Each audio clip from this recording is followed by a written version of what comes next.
This public hearing conducted by the Committee on Appropriations and Adjudication will not come to order. Notice of the public hearing was disseminated to all local media outlets via electronic format on October the 27th, 2015, with the second notice provided on November the 2nd. Notice of the hearing was also made known on the Guam Legislature's website. Today we have one item on the agenda, and that is an oversight of the Bureau of Budget and Management. I believe the Office of Budget and Management notified you about some of the questions that we were going to be asking. The agenda. And a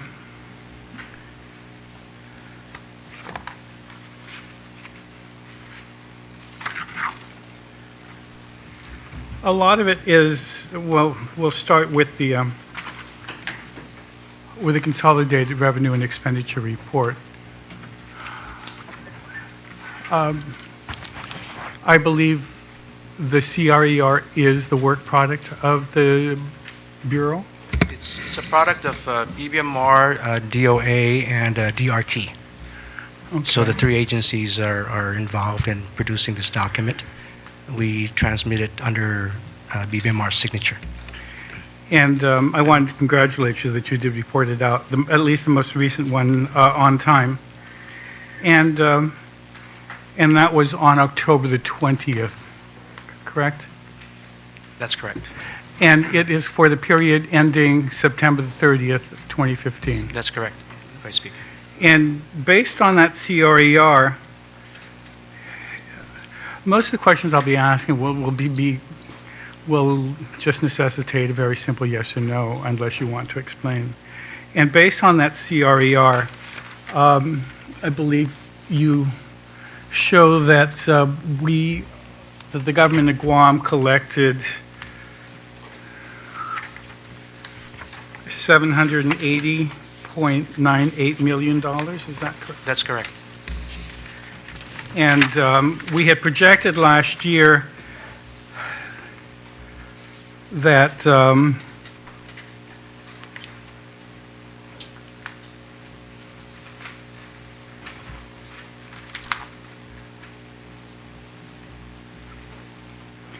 that we thought in 32-181 that the projected revenue was going to be 779. So you actually reported about $1.9 million more than last year, other than what's projected. That's correct. Thank you. And in earlier test hearings, the CRER for individual income tax shows that you collected 117. Is that correct? Yes, sir. And the budget projection was actually 88, right? I think it's 80. 88.5? Yeah, that looks about, yeah, I'm sorry, mine's blurred, but yeah, that looks about right. So there's a substantial over receipt, if there's such a word, that you collected considerably more. But if memory serves me right, at earlier hearings, there was an anomaly. Do you want to? Yeah, there was an anomaly. I think there was at least a taxpayer that, $15.3 million. We got one individual to file back in April. I think that was a big anomaly that we How much was that? It's about $15 million. And then we had one more. Yeah, and then we had one more in October for about $3 million. So that makes up the big chunk of that increase. Were it not for those two, and it was your words at an earlier hearing describing those as anomalies. Right. Correct. We did. The budget office did, yes. And do you expect that in the next fiscal year there'll also be this anomaly, or is it going to be just this one time? It's kind of difficult to say because I know that DRT and our discussions, they are very aggressive in collecting taxes. So it would not be a surprise if if we experience this again in fiscal year 2016. John Camacho had stated that they're very aggressive in their tax collection. So I think it's a possibility. So we're going to have another anomaly, which doesn't make it an anomaly anymore. It's like my fourth priority. Yeah, something like that. Yeah. So I'm just trying to get that on the record, that actually it was this non-recurring anomaly that resulted in the individual income tax receiving more revenue than what was anticipated, and that made the difference in how we were able to recover from other parts of the CRER. Because if we go down revenue. And Vice Speaker, if I can just say a few things, or at least one comment. Again, these are our preliminary numbers as of September, and in our discussion with the other folks, there may be adjustments that would be coming. I can't say how big of a variance it would be compared to what's been reflected here, but there may be some adjustments, and if that does happen, then we'll make sure we forward it over. So this is still in draft in essence, preliminary, and we can forward maybe an amendment to this at some point should that happen. Okay, just to keep you apprised of all what's right, going but on. this is the most recent report. Snapshot on our revenues. Yes. And so there was an anomaly in income tax. In all the others, we came out to just about where we thought we would, except for business privilege tax. Is that correct? That's right. What do we project business privilege tax in last year's budget? Do we have that number? 247. 247, and in 47 at the top. And in the CRER, as of September 30th, as reported on October the 20th, what do you show as your collection as of September the 30th for business privilege tax? That was 226.9. That's $20 million below what we projected, correct? The shortfall of... That's right.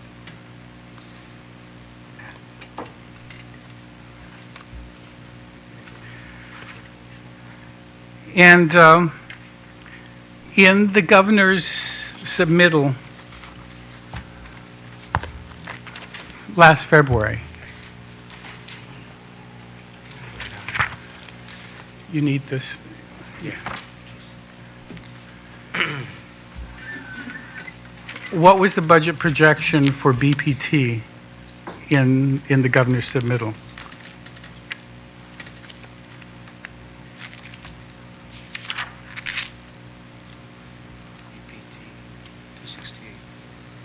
BPT 268.4.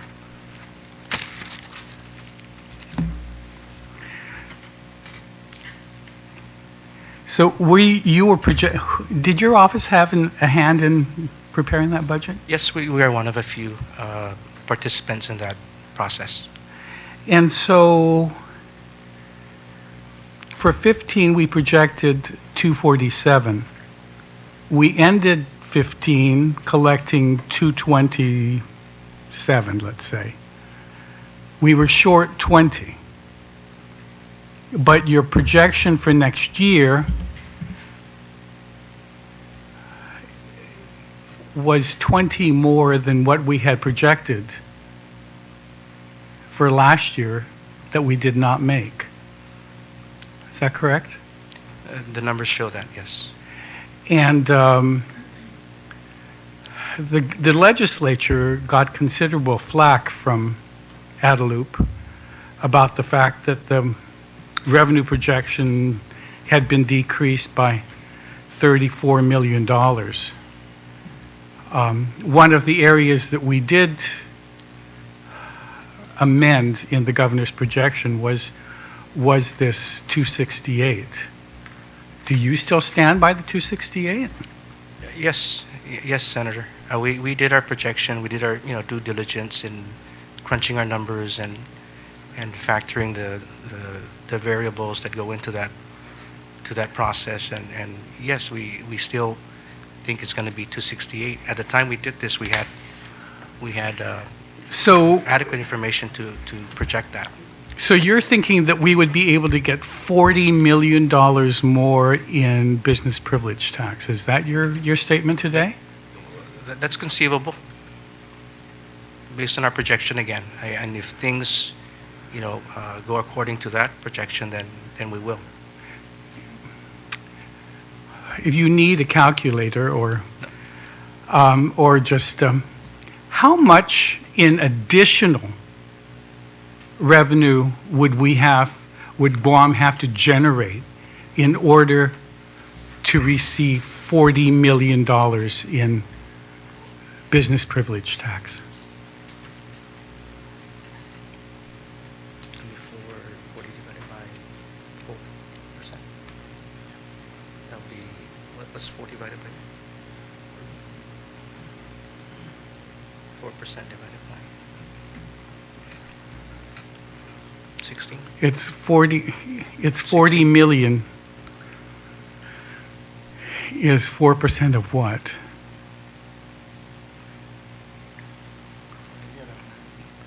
$1 billion. Is that correct? Mr. Calvo, how much would we have to generate in additional revenue this upcoming year? Okay, hold on, Senator. Go ahead. No, I don't care which calculator you use. It's going to come out the same. Yeah, we don't see it yet on this because it's just not enough numbers. So, 1 billion. Okay. So just so the press hears it and the audience hears it, you anticipate an additional $1 billion in sales over this next year in order to realize this $40 million that you and the governor keep insisting I cut from your budget. Is that correct? When we did the projections, Vice Speaker, with all the numbers, we did flood it out to 268.4 million for EPT And at that time. I know Senator Nicholas asked a couple of times at the last roundtable that we had if you would provide us with a copy of your spreadsheet, your calculations on how you arrived at that. Did you ever provide it to the committee or to Senator Nicholas? Of how that calculation was done? I don't think so. Please speak up so that everybody in the audience can And hear. I don't think we did. And he did ask it several times at the last hearing for a copy of the calculations.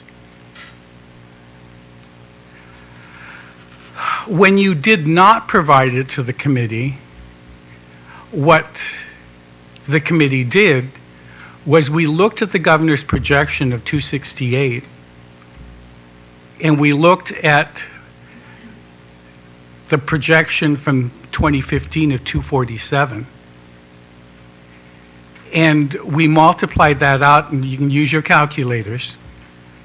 That difference shows an 8.5% growth. Is that correct? That's about right. And so, giving Adelup the benefit of the doubt, OFB used the CRER from August 20th, which showed collections in BPT and projections for the year for BPT to be 225. And you want to figure that out, what the growth rate would be, what the amount would be to 8.5% growth over the 225?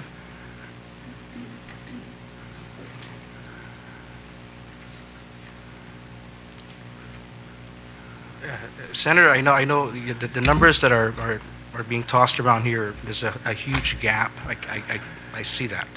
You've demonstrated that. But again, when we did our projections way back in December of last year, and the few weeks following, factoring all the data that we've had, the collection experiences, that kind of thing, the what's going to happen in the future, projects that are breaking ground or we were anticipating for 2016. All of those were put into our projection, and that's really what the result of it is what we're seeing here. So I understand that you're doing the comparison, but I just wanted to state also for the record that we did do our due diligence in our projection. That was back in December, Mr. Calpo. All right. No, I understand, and if anything, we would have this to. This committee, in doing its due diligence, we went to the CRER that BBMR issued on the 20th of July, and we saw that you projected we would get to 225. That was your projection.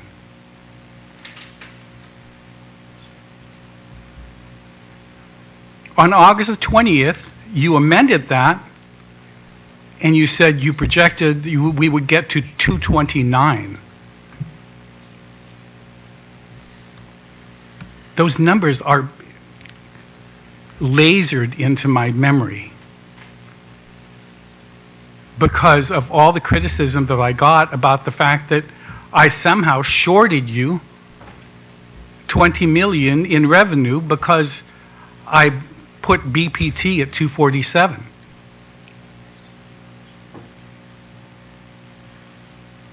These numbers, again, are just, there are going to be some changes. I cannot speak to the percentage of change that will occur.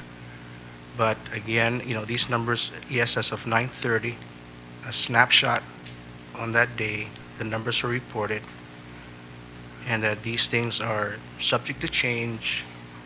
And we've said so in our footnotes, throughout the pages, that's what it's going to be. And so if there are any changes subsequent to this, we'll make those adjustments. Do you expect a $20 million adjustment in BPT?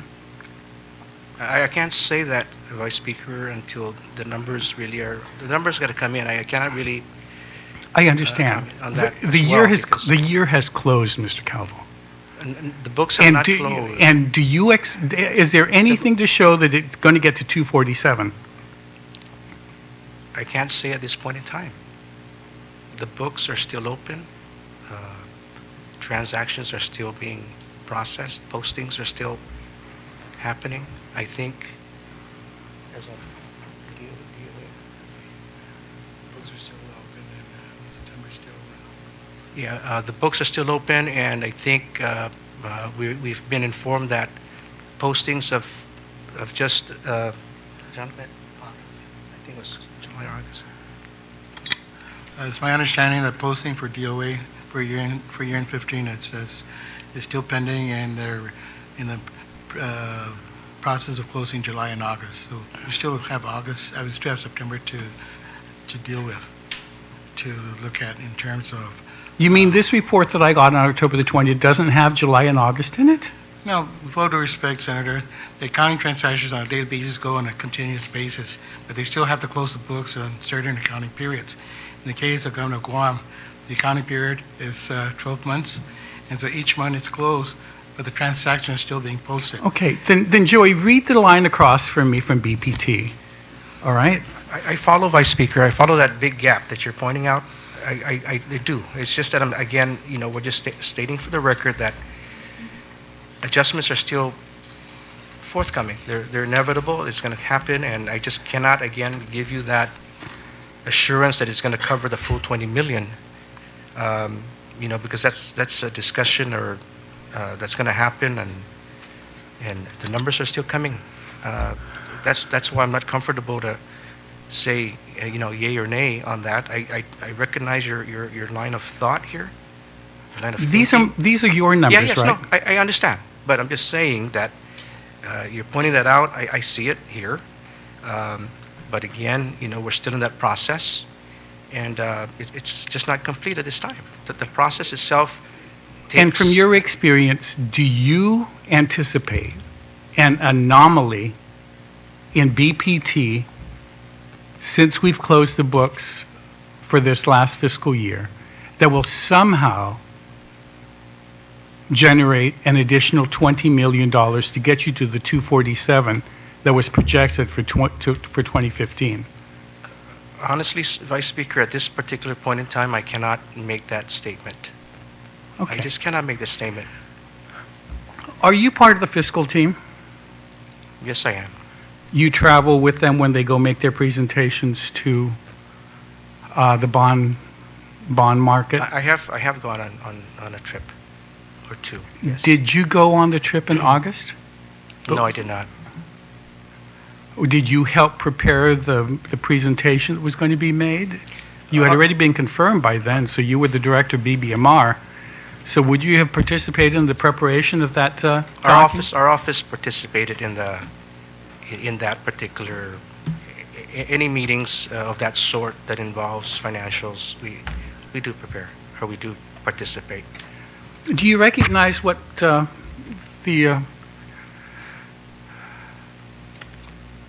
you recognize that document? Well, as what it just says here, Gulf Guam credit presentation to Fitch. Dated what? This is August 12th. Did your office participate in the preparation of that? Well, yeah, we have our deputy director here as part of the as one of the presenters or participants. Would you go to page 11?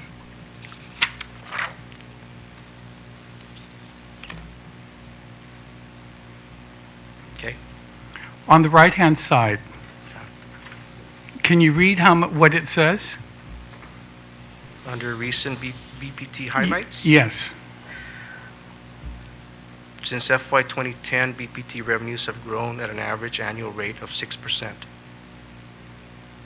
6. Cumulative of 26% over that period. So to the bond market, you told them that over the last... Read that again, please. Under the recent BPT highlights segment of this page, of this slide, it says, since FY 2010, BPT revenues have grown at an average annual rate of 6%.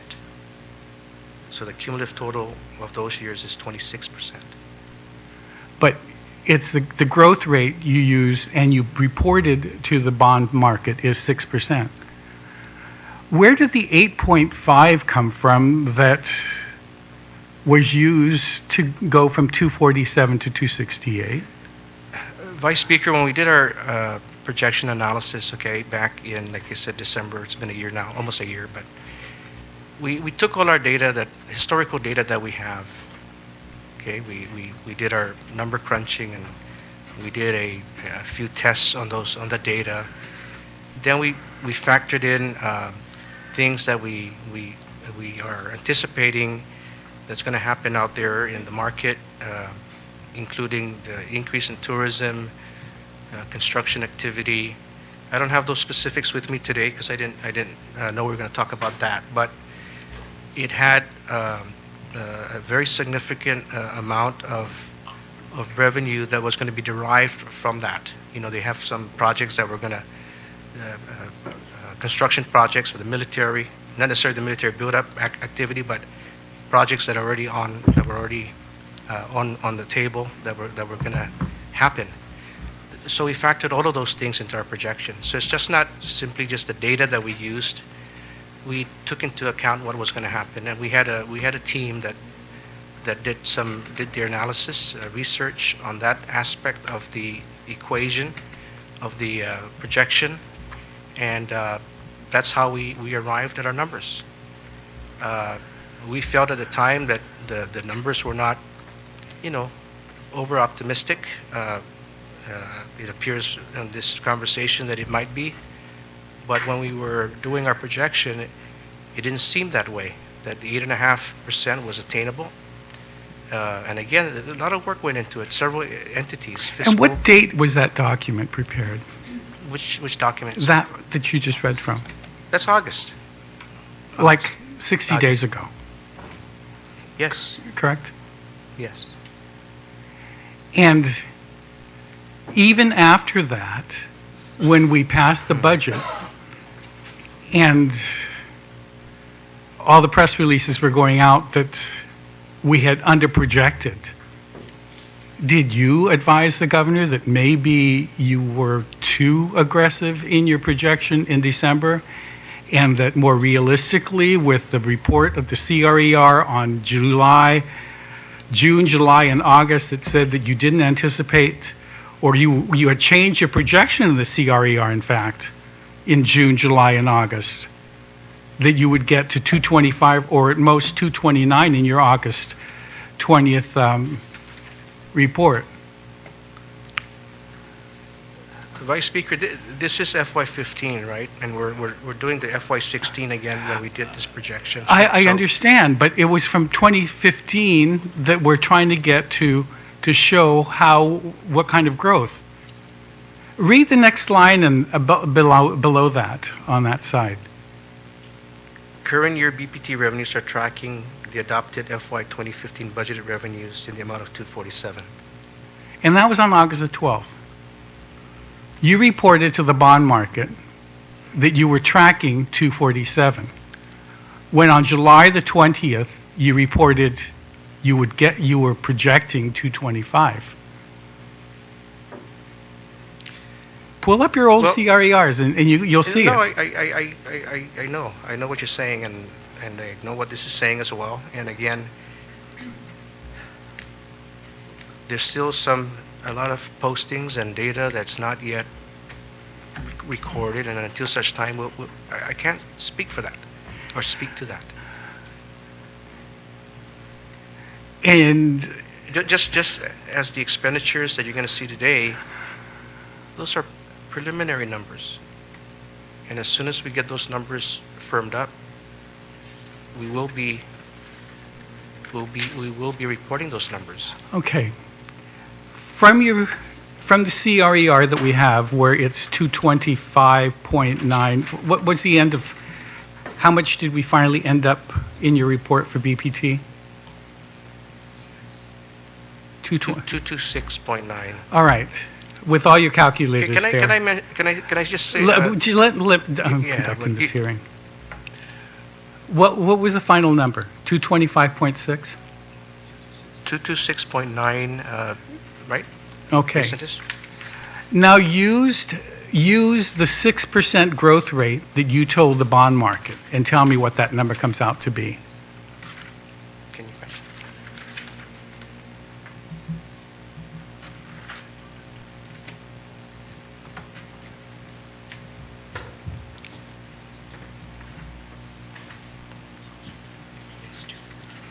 $240? 240.5. 240.5. And using your 8.5% growth rate that you suggested. The growth rate is Did I overproject for BPT for next year? I put in the budget 247. But if we use the growth rate of 6% over what we ended this year at, we'll be getting to 240, which is 7 short of what we projected in the budget, which you and the governor claim is 20 short of what you want. Will we be applying that same methodology to the other items here? Just a question, because the bottom line on the CRER on page 3 of 8, we turned a positive, 1.9. I understand, because you had an anomaly of $23 million from individual income taxes. You admit to. But those things happen. I understand. So, but Then so I know. I wasn't the one that used the word anomaly, all right, Joey? Well, it was used in previous hearings. I get that's I something that's understand, been and I'm just acceptable in saying- terms of. And like in the previous year, the fact that you had manna from heaven in the form of revenue, Section 30 from 1977 to 2011, we would not have made a surplus.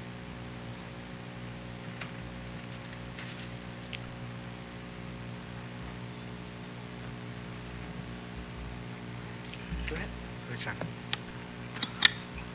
I'm just going to the reports, and indicates that in July, our cumulative total for BBT is 229.4. For August is 228.8 for BBT, and for September, it's $226.9 million. Now, it's very consistent, and there seems to be no growth. Now, if you divide $226.9 million by 12, you're looking at roughly $19 million. Let me finish, please, Senator. So the fact that there's a consistency with the numbers in August, July, and September indicates. And which direction was it going? It's going down. Down. But the fact that remains is the difference is very minimal. And if you're looking at 226 as the final number, and you divide that by 12, we're looking at roughly $19 million that are yet to be posted.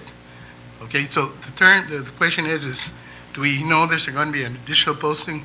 We need to get that from DOA. Okay, so So if you're asking for which this, one of you is going to put up your job on the table for? I don't think that's necessary. Well, no, Senator. I'm just saying. I'm just looking at the statistics that are being provided right I now. am using your projections, all right? Well, and we're saying And that right now. I base the budget that I prepare by going to your CRER, not mine. Agreed. But we also relying on a third party here, which is DOA. And in the case And of they DOA, participate in the preparation of that. they're the ones that are doing the posting, and we're relying on their information. Now, when we try to do the mandated reports, we're doing it in accordance with the rules and saying that we have to provide an information at a certain date. We did that based on information provided by DOA. Now, if we're looking at the statistics and we're looking at the trend, it's fairly consistent that it stays within the $220 million range. For July is 229, 228 for August, and 226, which tells me postings are still pending. And I have to rely on DOA. They're the official department that provides us the official numbers per the Central Accounting Act. And so we're only relying on the numbers, and we're saying that the numbers may increase. It all depends on Are when you they willing to close. bet your position on that? Senator, I'm going to be retired. So if you want to bet my position, go ahead. But my position... Maybe it's good. You know, We'll stop at that. thank you.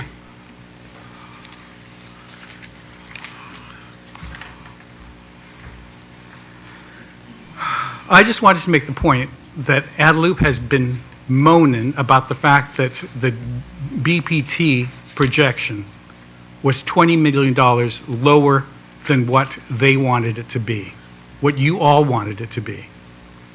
And that I could not, in good conscience, using your CRER numbers and your growth rate to go above 247.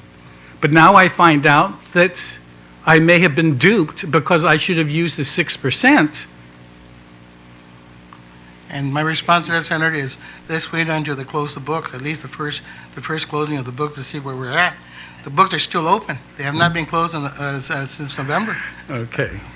But just look at the statistics. The statistics shows it's clear there's some posting that are spending. And I'm just saying, you've been there for 30 plus years.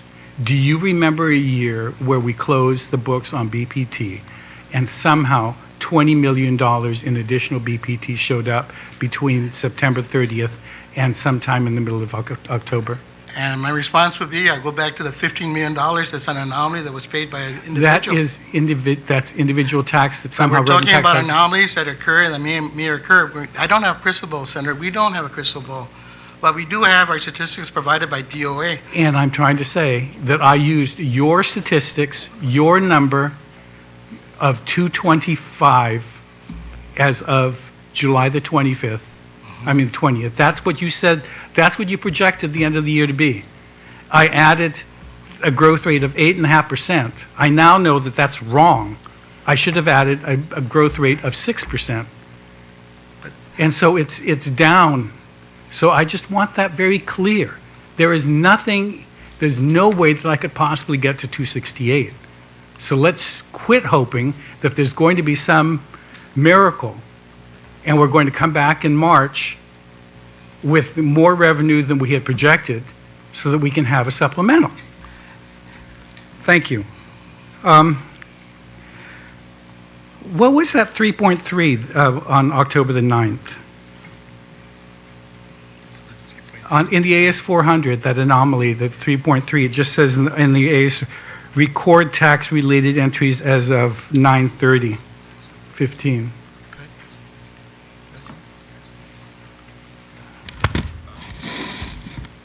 Per discussion with the DOA, they don't record the tax credits until September, so that amount would be the tax credits that they recorded for BPT for the year. It was listed in individual tax, I think. Oh, it was for BPT? It was for BPT, 3.3? Well, the number they gave me was like about 2.5 million. I'm not sure what I got to look into the 3.3, but they said 2.5. My reading of the AS 400 said there was a posting on 10/9/2015 under individual income taxes, and the description read, quote, record tax-related entries as of 9/30/15. Okay, I'm talking about BPT. Well, I know. I've left BPT. Yeah, okay. I thought you were still there. No. So I'll have to. I've not found you 3.3 million in BPT to get you closer to your 28. I'll have to look into that one because they didn't notify us as to that big amount. Maybe it could be another non-recurring item. I'm not sure. I can find out. Also, in reviewing the AS 400, there's a posting of 6.4 million under use tax. That was entered on 9/30th with a description, quote unquote, reclassify GL based on subledger recon. Can somebody explain With that? respect to taxes, Senator, those are confidential information, and we're not privy to what or where the information came from. Again, I would have to defer those numbers to DRT and to DOA who are posting the numbers. But we just get information from the department, and how they came about is DRT and DOA. My office found this on posting on 9/30th, and so I'm trying to figure out why was this 6.3 not reported in the CRER What time? as of 9/30. What day? As of 9:30. That's a. It just depends on the numbers that they give us. It's the numbers that are provided by DOA that we use because they're the ones that give us the numbers. Do you guys go into the AS 400 to check to see whether or not you've gotten the most recent information? This report was as of 10/15. The information for this report was given to us, I think, 10/16. As of that's their most updated one, so we can get the report out by the 20th. I understand. And I'm just saying that in our review of the AS 400, we saw a $6.4 million use tax entry. And the description was, quote, reclassify GL based on subledger recon. I'm just asking, can anybody explain what that means? And secondarily, why was it not reported in the CRER of When we do the reports, we rely slowly on DOA. They're the official people that gives us the numbers. When we go into the system, it's on an informal basis and it's not official. Now, anything that we get from DOA is the official documentation that we use for the reports. We can't use anything other than what they give us because they are the ones that are responsible for those reports. I understand, and we depend on these documents to prepare our, Yeah, yeah. We both depend on those documents, Senator. But if you have secondary people doing the review and it's only second guess the report, and we have to rely on DOA for those revenue reports. We just cannot add on to what we think it is. And if you find, and you have to understand, Senators, we're constantly we only have a staff of so many people, and we're working our I boots off. understand, all right, and I'm just, this report I received signed by Mr. Calvo. Yes. So that's why I'm asking him. It's transmitted under his signature, not Tony's, not anybody else's. Right, but we're the ones that compile the reports, and we rely a lot on people like Tony Blas and the accountants at DOA. Okay. So we're in the same situation. We rely on their official documents so that we can do the report. We work collaboratively with the accountants to do the report. If they miss a report, if they miss an item, then we have to go back and find out why. And that's why I'm asking, because I'm trying to figure it out too. Right, and we Vice don't Speaker? have control. Yeah, that's true. And the thing is, it could be a posting after they had already transmitted the numbers to us. So we'll look into that particular item. It's a 6.4 million. Yes. 6.4 million. And in this, And in to the see- report, you also list federal sources.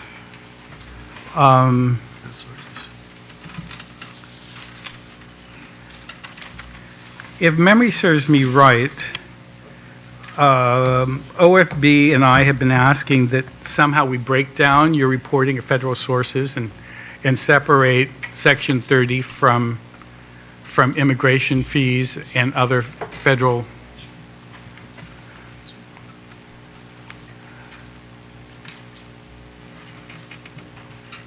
Is there a way that we can get that broken down so we know how much of what you're showing here is Section 30 and how much is something else? Would that be possible? Yeah, we can do that, Vice Speaker. Just isolating Section 30, right? Well, yeah, have Section 30 separated from immigration and other fees so that we know how much is Section 30. Because when we prepare the budget, we use Section 30 separated from other federal sources and other federal funds. And so in the same way that... And that's how we reflect it in our budget request also. We do the same. We And so, separate, we isolate them. if we can, the CRER could have,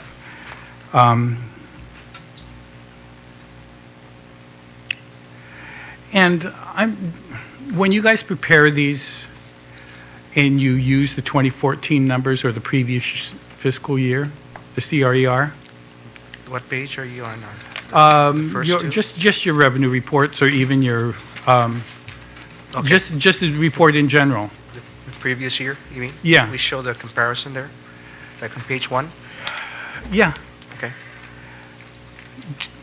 Is that what was projected? Or is that, is that the actual from the previous year, or is that as audited? This might be the actual. Is there a The way that actual we can height. get the report? I understand that the audit takes forever, but after it comes out in July, it would seem to me that somehow we should change the numbers and reflect the audited amount? The audit adjustment would only be made at year end and would not be specific to any one month. Okay. That's okay. All right. But we're just trying to figure out what we... It would, September would be the one to look at, but like, August and all the previous months, because the audit, But the total amount of the collection for the year for 14 could and should be the audited amount for 14. Yeah. Yeah, so when they do the October one, the report for the end of September, comparing it to the audited amount would really help in trying to see things. Yeah, come up. The problem with this report is based on cash collections, whereas the audit is based on accrual. So, for example, the month of September, is paid in the month of October. So, from a cash point of view, that I'm not quite sure if are you reporting October's cash, which is really September's report? Yeah. I think what the Vice Speaker is asking is, shouldn't we be using the audited year-end actuals in the figures here when we compare year-over-year comparisons versus what they were using for their year-over-year?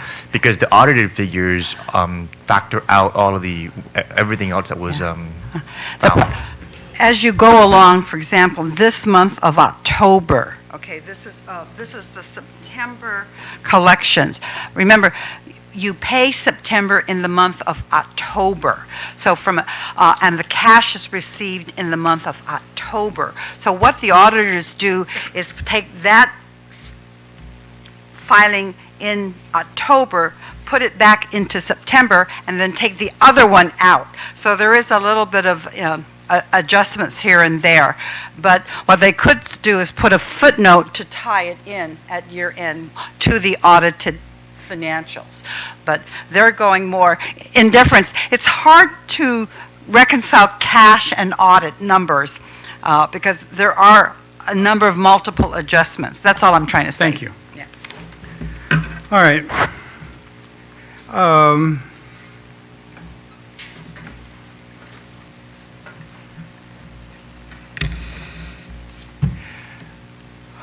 At our last roundtable, if memory serves me correctly, you submitted a document dated July something, the 5-year revenue projection. Do you remember that? The hearing in August, I think it was? Yeah, If it's in August, I think the report we submitted was the reserve report, I think. Yeah, in August, right on the table here, you asked, we were reading out the allotment reserves report, and you asked for it, and we gave you a copy. That was in August. Was that document prepared by your office? Yes, it was drafted on May 29th, 2015 for informational purposes. Yes. And in it, what do you show for the next 4 years? Bottom line, a deficit. Can you read me what the deficits were for? Do you want to start from from FY15 on? Yes. FY15, we were looking at 54.6. The bottom. I'm reading the bottom line. Yeah. Vice Speaker. And then to 47.3, then to 30.8, then positive 5.5 million, and then in 2019, 22.3 million, and 2020, 32.6, and 2021, 29. How were you hoping to be able to realize a reduction in the deficit between, let's say, 15 and 16, where you go from 60 to 47? I think one of the footnotes here, I believe, right here, footnotes is that on the revenues, we were assuming a 5% growth. Expenditures were a lot less than that, with the exception of education. Well, education and other component units were at 3% beginning 2017, and then expenditures continue to escalate slightly beginning 2019. So it was your report that informed the committee that it was your 5-year projection that we would be running a deficit over the next 4 years, right? That it will take a couple years before we get out of the deficit. And you're familiar with the statutory provision that requires the legislature to set aside 2%. Are you familiar with that statutory provision? Yes, you reflected it in the Budget Act, $13.5 million. And so it's understood that besides the 20 million that I had to take out from BPT not being what you projected, I also had to take out $13 million, which is the set aside, hopefully to address the deficit that you reported for the next 5 years, and to address it by assisting in setting aside at least that 2%. Do you understand that? Yeah, this projection was, I think, prior to the disclosure of the deficit, or the set aside rather. We didn't. Yeah, there's no, such I a- understand. Prior to my but you know the statute that requires that the budget needs to take that into Yes, we're going account. to be factoring that in our upcoming budget, and until we get out of the deficit situation. And you will be factoring it into the budget that you're going to be submitting for Yes. the next fiscal year, Absolutely. straight off the Yeah, top. that's right. That's right. So Just as I you won't get did. blamed for taking out the 2%.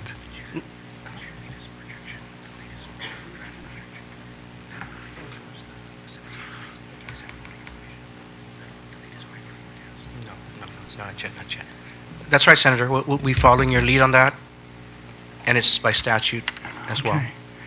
And if by chance the governor is correct and somehow we get additional income during, say, our legislative projection is conservative, and somehow halfway through we need something we strong. find that additional $20 million,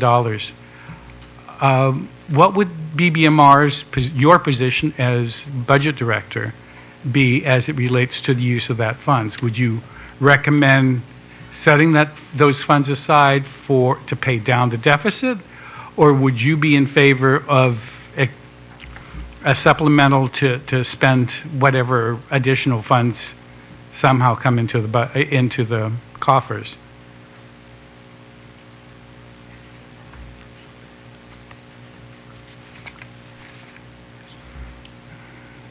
Your hat as BBMR director, the policy director of the government that's going to make the decision. Well, right now there Or has the been- recommendation. Right now, we really haven't had many discussions about amending the budget or what they call a supplemental. Some people describe as a supplemental. So at this point, we haven't really gone there in terms of what would the plan of action be if things start to turn in that direction. Do you read the newspaper on a daily basis? No, I don't. Obviously, because the governor's been talking about having a supplemental since the day out well, before he even signed it.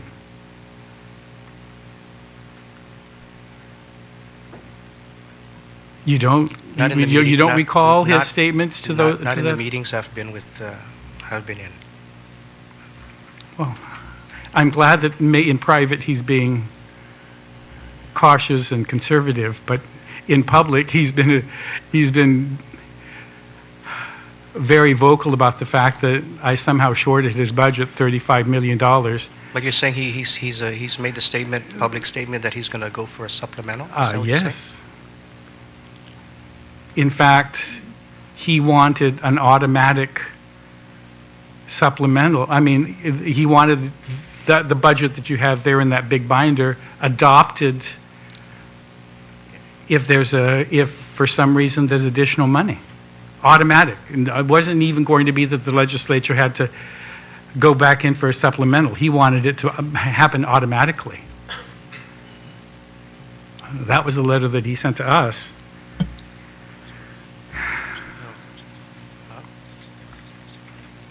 I'm talking about recent Yeah, no, discussion. I- Okay. My Art was just telling me that that was something that was discussed back in August, maybe. When the budget August was and being September, yeah, yes, Yeah, but when I'm talking before about, the budget was passed. Right. But I'm talking about more recently. Well, I'm very yeah. happy to hear that. Yeah. Because in spite of the fact that we started off this discussion with you talking about the fact that revenues were almost 2 million more than what was projected. Is that correct? Your collections was It was 1.9. 1.9. Right. All right. Yes. I'm Yes. I'm giving sorry. you the benefit of the doubt. No, when you said 2, I got thrown off. I'm sorry. Okay, it's 1.9 million. Yes. If we collected all this money and your bottom line is positive, how is it and why is it that GDOE has not received its full appropriation from 2015? UOG has an MOU for $7 or $9 million from 2015 appropriations, and GCC is just short $9 million. If we collected more than we projected, what happened to those three agencies?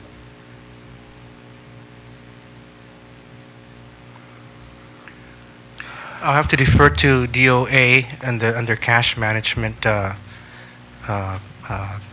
policy or process.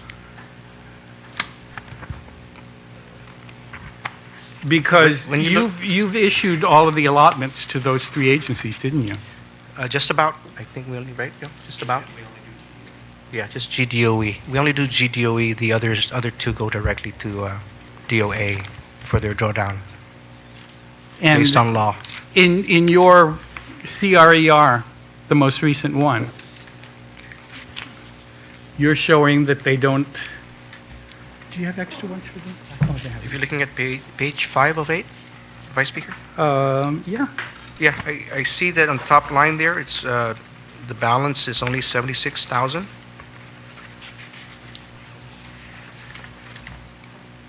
Expenditures is so $76,000 balance out of a $197 million appropriation for that line item right there. Yeah. Yeah, so we're almost there. Is this your allotments or the cash released by DOA? Because I'd have to confirm that because it may not be full. do you guys talk to each Cash other? Because if I ask my colleague to my right here, to my left, about how much GDOE is still waiting for, I'm sure she'd have a different number than 73,000. Okay, I have Closer to. to 7 million, maybe. Yeah, I would have. It's 7 closer million to 7 okay. million. Okay, but they- I would have to touch base with DOA. Okay, yeah. It's more than that. But it's whatever it is, it's not 73,000 that's still outstanding from them, right? Or to them. That's what this report is saying, sir. That's why I would have to touch base. And in this report, you're claiming that University of Guam This is general fund report, right? We're all clear on that one. This is a GF. but how about UOG? You're showing 274. No, in fact, there's nothing. You've UOG on this. how much are you showing UOG is owed?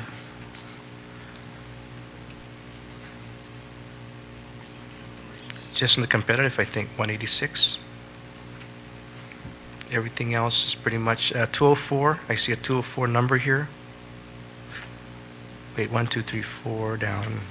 2, 3, 4. No, Who 186. participated in the MOU with UOG for the amount of money that's outstanding to them? Who participated in? I'm sorry, they go directly to DOA for their drawdowns. UOG and GCC does. And so when So they would when have you to- sign off on the allotment for their 31 million, you expect that DOA is going to give them the 31 million that you've signed off on? Well, no, we don't sign off. We don't see their allotment schedules. Neither do we sign off on them. They're exempt from our control per statute. So they take that All three request, of them? and the two of them, UOG, GCC, not DOE. DOE And is still so- under ours. And So so they ho- go directly to DOA for that. But if I drawdown. was to look at your CRER, it would look to me like they've expended everything that, Right, and that's why I'm saying we'd have to qualify that amount to see if that was all cash remitted to them.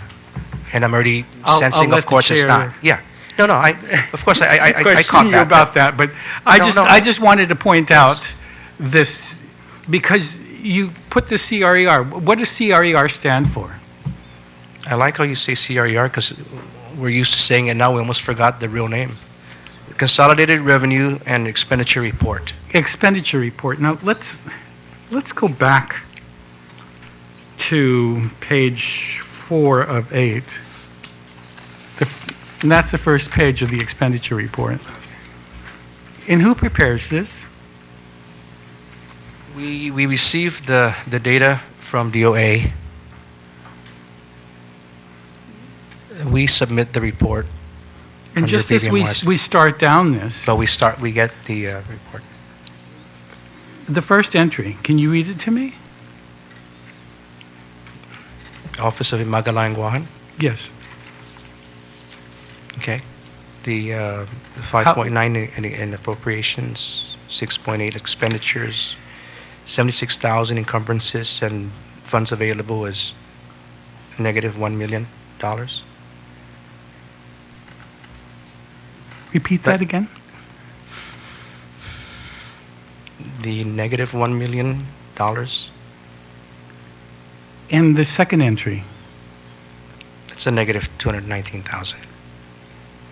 how is it possible that you would sign an allotment that would authorize Office of Magatlahi and Office of Segunda Magatlahi to overexpend by $1.2 million? I mentioned earlier, Vice Speaker, that again,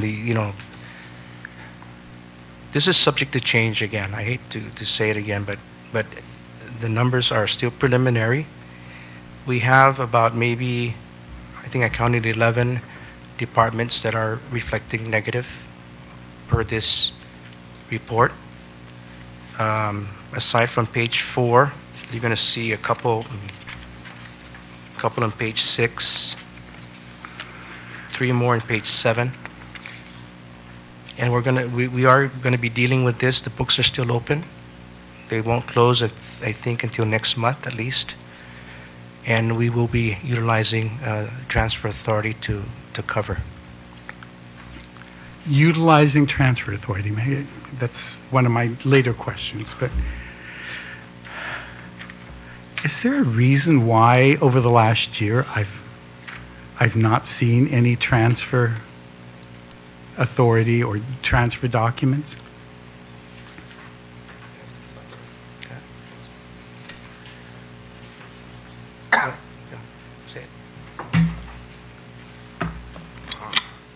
For the past couple of years, the appropriation to the agencies were lump sum. So we do not report any transfers within the departments, only if there were transfers between departments. So if it's an external transfer, we would report. If it's internal transfer between divisions, programs within that agency, we don't report. And so in order to cover these first two, It would be External. Will be an external. So we would utilize the governor's transfer and then report. and then There is a 15-day requirement that we report it before we actually do the transfer. And we And- do, well, we did report the last transfer in 2014. yeah, that's 2014. I'm just in Right. this last fiscal year. That's correct. We've not seen any. So I'm just trying to figure out, will I be receiving reports or through the Speaker's office of external transfers to cover these? We anticipate for the final closeout of 2015. But right now, they are running at an over expenditure. Yes. And the next one, running negative. Would you read that to me, Mr. Calvo? DOA, Department of Administration, we have, let me just focus on the negative part, Yes. sir? Negative 558,000. Okay. I just wanted to highlight those three. I mean, and these were reports that you prepared, not me, okay? Just so that everybody understands. I'm just asking you to read what you sent to me. And I understand that these are preliminary, but can you explain, well, maybe let's go down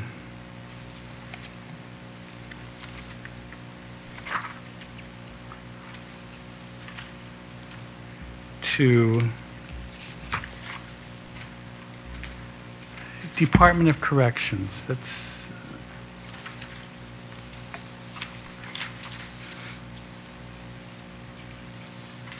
Okay. it ended the fiscal year with what? According to this report, $573,000 balance. Is that what you see? Yes.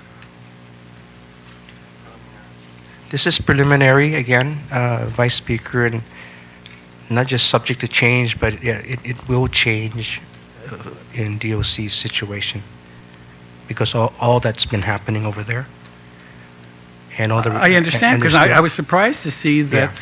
So you see some of these numbers, Vice Speaker, they might just flip or flop, however you want to describe it, meaning, like for example, DOC, right now as of the 9:30 snapshot, we have 573,000 as a balance, but we have several pending items that need to be handled and posted. And we also have, for example, in DOC's case, we had a recent request just last week of like $1.5 million of needs. Some of them are And that's for this fiscal year, right? yeah, this. Sorry. For DOC, just excuse me, as of October 31st, which is a few days ago, the balance went down from 573,000 to 249,000, and then DOC is projecting a shortfall of 1.4 million due primarily to overtime. And this is something we just received a few days ago. So that's just that's a great example of how the numbers are going to turn from a positive to potentially a negative balance. And then we would require government when would that overtime report? Because these things are still happening as we speak. They just submitted a request a few days ago, highlighting about $1.4 million worth of needs. And I don't think we had that. For Correct me 15 if or I'm for wrong. 16? No, for 15. That's why these numbers are still 15 numbers, and they're still subject to change. And this is an example of that. It's going to change drastically. It's going to just go from a positive to a negative, and we will be covering that negative via a transfer. But just emphasizing the point that these numbers are really preliminary, and they could change that drastically. And Like in DOC's case, and it's no one's who fault. handles personnel for DOC? No, the ASO retired. I've heard of a name. But I'm just saying, it's an AA, I think, or an AO. So but I can't speak for them. I understand, but the who result is what I'm collects- saying. Who collects they report their bi-weekly personnel expenses, right? Well, the overtime in this particular case, they were backlogged a few pay periods, and now they're presenting this request to catch up, but it's all going to be charged to FY 2015. These are still legitimate FY 2015 expenditures, even though we're now in November. The processes are still continuing, and that's why I just keep trying to... How many pay periods can they not pay overtime? I don't know. I don't have the answer to that, but I here thought the here law it's is saying... it's within 2 pay periods that they have to be paid their overtime. Right, once it's recorded outstanding. over at payroll, they'd have to liquidate. So I'm assuming these probably are not there yet or didn't get there, and just recently it's going to get So there. is that This is the about way that they're $800,000. avoiding the time? Pardon me? Is that the way they're avoiding the time? Is that the right what? Is that the way that they're avoiding the time requirements for the law? Oh, If they don't report it to DOA, I am just then speculating. the time doesn't start to run.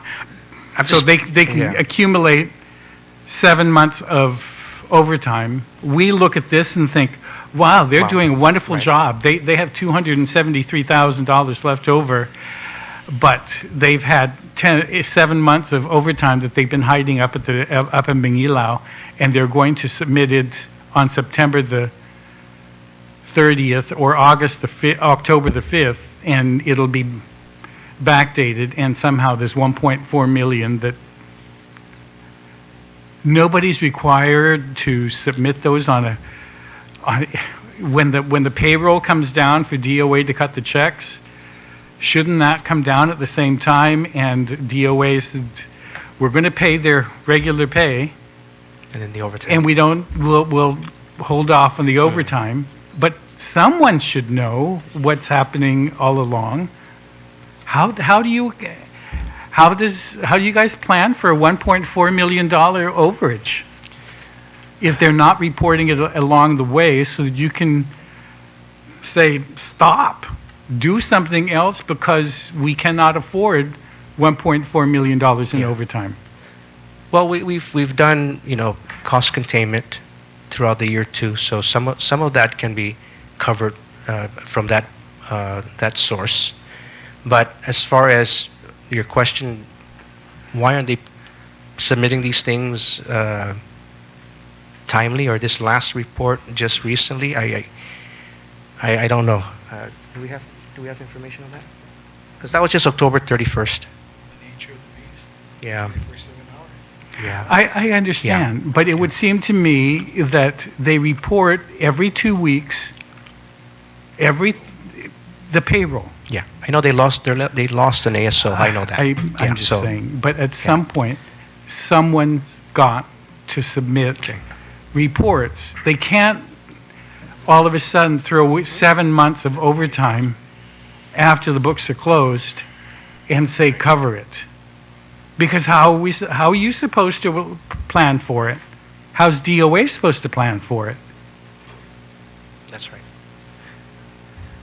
What You're right, what you're right. policies do you have to exert some power over them to say, submit it to us, and if we don't have the cash, we won't pay it, but at least we know that you've run up 100, and next month we know that you run up 200, and we might say something at that point, but to wait until they're up 1.4 million?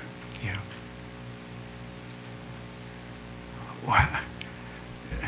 No offense, is that any way to run anything? Yeah, I think they're challenged after losing their ASO. So But they we'll sh- have a But the a discussion. payroll has the number of hours you put in. Right. But they monitor that. They track it, and then, like you said, they prepare and they submit. And if it doesn't get to that point, then it's pending. It's on hold. So is that the same thing with GPD? What does GPD show as of your report? GPD is a balance of 841,000. Positive, right? Positive. Yes. And positive. do you have a report dated October 30th, how much your overtime is that they're... No. I think no. There hasn't been any indication as far as overtime. I think the large balance there is the unpaid rent up at Tizan was a significant amount, 231,000. And then there's some matching implication here. 374 for matching purposes, but in all intents and purposes, they're gonna lapse. It's not like the DOC situation, at least as of today, that they're gonna submit a $1.5 million something. We have not received any indication that that's going to be the case. How long have you known that the rent hasn't been paid? Just recently, Senator. Maybe like for me, maybe August. And it's not even here in the encumbrance. No, it's not. It hasn't. My understanding is that it didn't get. I guess it didn't get to that part of the process to be encumbered. This was something that was just, I guess, left off the table, so to speak, and has not Left off the table. They've been in the building 24/7 for the last 12 months. No, we know that rent is accumulating on a daily and an yeah. hourly basis. Why isn't that already encumbered? I'd have to get the answer for you on that one. I just know that it between them and GPD and GIAA, that has not happened. So, I'm sorry. Okay, I'm sorry. No, from my understanding, there is some airport and customs. There's some kind of there's a payment that's required of or maybe an overpayment in regards to customs and airport. So they're gonna offset that in regards to our balance. I mean, in regards to our rent and so forth. So it's instead of paying airport, it's gonna be how do you say? Offset, like I said, offset in regards to the payment. So that payment is not going to be made for this year, although it was budgeted for GPD's rent. So is there a 231 offset somewhere, or is it going to be? It's going to be the 231 is part of this balance right here of 841. It's part of that. So I know there's Am I supposed to have a crystal ball to know that these things are happening? How am I supposed to budget if I'm not getting reports that show these things?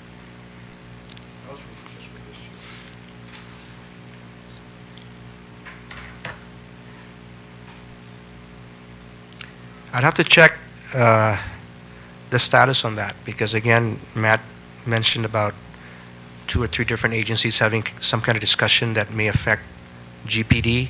I need to get it from GPD so that we can update that information as to where they're at in their rental situation with airport. So if you like, Vice Speaker, that's the only thing I could offer now because I know that it hasn't happened, and we can try to find out the latest on that particular issue. One agency that is on life support, if not dead already, is GMH. And if we were to help them, can you read how much is Medicaid and MIP? On your CRER.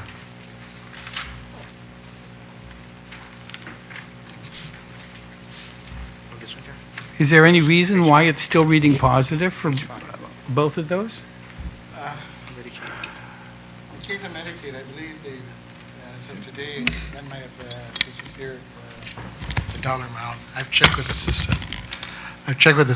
And as of today, I believe the MIP may have been reduced. Again, this report was done earlier, and they're still doing the closeouts. Yeah, but when you guys were preparing this, it looked like there was 1.2 or 1.3 million. We could have used that as matching for the Medicaid and paid the hospitals some $3 or $4 million, which would help them pay for a whole bunch of things like supplies. No, we've been helping. We've been doing a lot of reprogramming with public health and trying to get Medicaid, the local match, and also the federal match. and we've succeeded. In fact, if you look at the 5101B grant, there's about $1.8 million that is still available for Medicaid. I think the problem here is cash. But we've been working hard to try and keep the GMH afloat. What do you mean by the problem here is cash? We collected more than we were anticipating. No, I'm just looking at the financials as of today. There's $1.8 million that's still available for Medicaid federal grant, which includes both the local and the federal match. So, we've done the reprogramming. We've done everything we can to try and help Medicaid at our end. Whether or not it's been paid out, we have to refer that to DOA.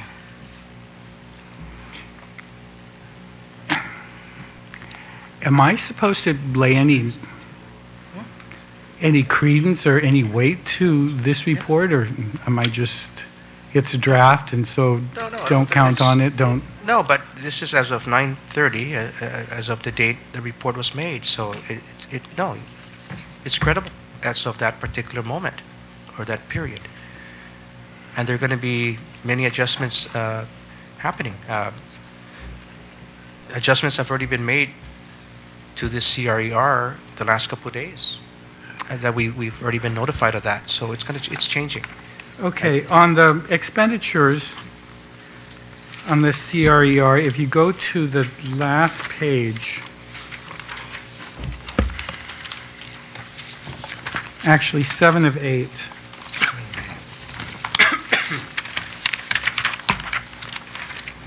under miscellaneous appropriations,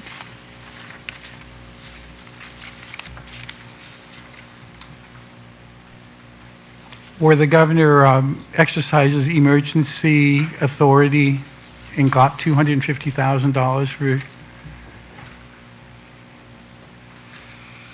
Can you just read so the audience hears it?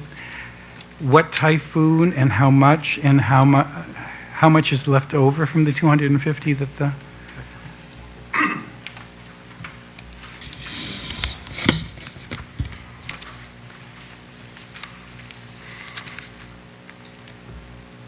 For Typhoon Vong Fong, 250,000 appropriation. Expenditures, 442,936. Encumbrances, 5,907. And funds available, a negative 198,844. Tropical Storm Bobby, 250,000 appropriation. 146,004 expenditures. $96 encumbrance, and 103,900 funds available. Typhoon Dolphin, 250,000 appropriation, expenditures at 163,147, encumbrance at 18,454, with the funds available of 68,399. Typhoon Dolphin Supplement, another 250,000 appropriation, expenditures at 160. Encumbrances at 200,840, funds available at 49,000. Right? 49,000. And then Tropical Storm Goni, 250,000 appropriation, no expenditures, no encumbrances, and no funds available. So even if we take out Goni, the available funds on 3 of those, or if you include all this, we've been receiving almost daily phone calls and emails from the Mayor's Council about their employees not having been paid. Is there any reason why they couldn't be paid from any of these funds? There was an update to the Tropical Storm Bobby. If you were to look into the AS400 today, that balance of 103,900 has dwindled down to like 42,000. So there was payment made, I believe, by Homeland to the various departments and agencies for, I guess, a partial payment for the first day of work or overtime work for that particular storm. So there's still an outstanding balance on Tropical Storm Bobby. And why haven't the mayor's council employees been paid? I believe they were paid part of that. I understand part, but there's still to them, a very substantial amount of money that's owing. Maybe to us and our salaries, it's minimal. But to them, it's Understand. huge. It wasn't paid under Tropical Storm Bobby because the declaration is only for 250,000. What was incurred far exceeds the 250,000. But the other typhoons, you have excess. That's correct. The outstanding for Dolphin and Dolphin Supplement, I believe, they're waiting for the percentage from the feds, I believe. It's supposed to be a 90-10. So, Is it supposed to be reimbursed, or is it supposed... yeah, reimbursed. And are we going to get reimbursed if we don't pay it first? How do we get reimbursed for something we haven't paid? Right, and the reason why we didn't pay it yet, because again, the expenditures far exceeds the 250,000. But even if you take the 200 over expenditure in Vong Fong, and you take that against the 250 for Goni, you've got 50,000 left over there. You got 49,000 from Dolphin Supplemental. You got 68,000 left over from Dolphin, and you've got 103 from Bobby. That's multiples of what the mayor's council is asking for their simple employees. Can we not figure out a way of transferring between the two somehow so that these people get off our internet daily, sending us messages that they haven't been paid, and the mayor's saying the next typhoon no one's going to be out there? I know, Vice Speaker, Bill, correct me if I'm wrong, but there was a situation, I think it's with Bobby, when they had a certain balance available. And I wrote back to Civil Defense to actually recommend prorating whatever the balance was to all those that are affected as far as overtime is concerned. And it addressed your concern about the mayor's employees, because we've experienced in the past that if everyone submits their request, it gets processed. I'm not sure what the order is, but mayors had been left out, or mayor staff had been left out of the past. So what we did, our office did this time around, was recommend to them that they prorate and have everybody get some overtime money, as opposed to having them just decide on which group to pay out overtime versus another group in that whole batch. Was that Bobby, Bill? Yes, and Yeah. like I said, the balance has already been reduced because that partial payment has been made, although there's still an outstanding balance. Okay. Maybe would it necessitate a FOIA from my office for the list of all those who were paid and the lists of those that weren't paid? Well, that would have to come from Homeland Security. Yeah. So that would come from Homeland Security? Homeland will so be the best source for that, because they compile all that information before anything They're the ones happens. who collect the timesheets and submit them for payment as well. And I think maybe I will, because the complaint that I'm getting from the mayor's office is we were the ones that were out there after everybody else ran home to stay dry. We stayed out while the eye was going over. We were pulling trees out of the culverts so that the floods wouldn't continue. We stayed out the entire time, abandoning our families. And the ones that were in the command center with air conditioning, pizza, and coffee got paid. That's the emails that I'm getting.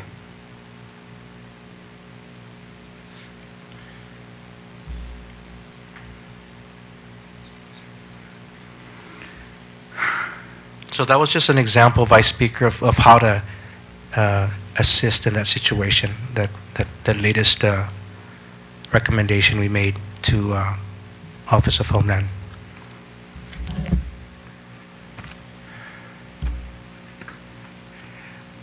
I've given you my copy of the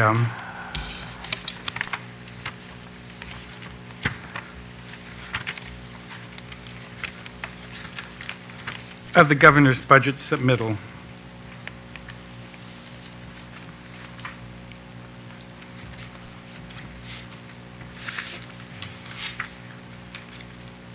The binder. I know that I'm getting quite a bit of flack from the Guam Visitors Bureau about utilizing. No. You keep it there because I want you to find these pages for me.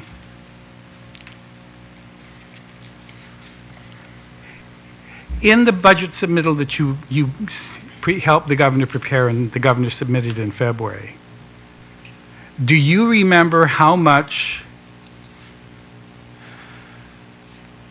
his budget of February recommended be taken from the territorial, from the tourist attraction fund? To be taken? Yeah. We have to look. I know that TAF was at 38 point something, 38.6 million. Yeah. Was the And estimate. how much in your budget that you guys prepared did you recommend be taken from tourist attraction fund? No, I think we apportioned out the full amount, if I'm not mistaken, to balance the, as a balancing. Well, act. taking what goes to GVB aside, Right. how much of the 38 did you recommend be taken from the tourist attraction fund to supplement or to provide appropriations for government agencies? Is footnote 29 TAF? Under the, we have 26.9 going to the reserved, 26.9 of the 59, oh no, I'm sorry. All right, never mind. I'm sorry, 26.9 TAF was going to the reserve for the number of agencies, DOE, Guam Commission on Educator Certification, UOG, GCC, Legislature and Guahan. That group No, there. not we- that no. number. Let me help. Okay. What is it? Go to the police department, Guam Police.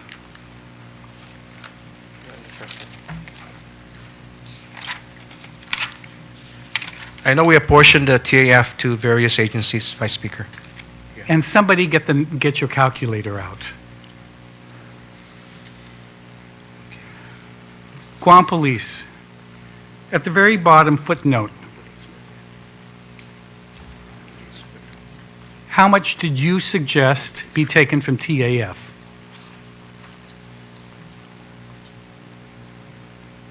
That was $500,000.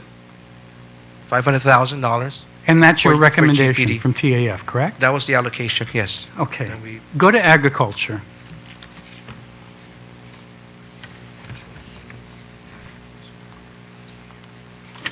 From TAF Agriculture, I think was $500, 500,000 rather. For agriculture? Yeah, yes. Okay. Somebody's calculating that. Go to customs and quarantine. I think that was like $1 million, if I'm not mistaken. I'll double check. No, No, $1.065 million. $1 million something, because that was for the cycle. Yeah, that was for a cycle that we were trying to bring on. A little bit over $1 million, I think. Let me, find it. Just my, yeah. Just a minute.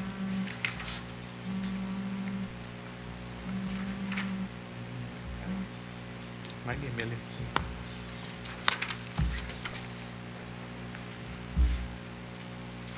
Right?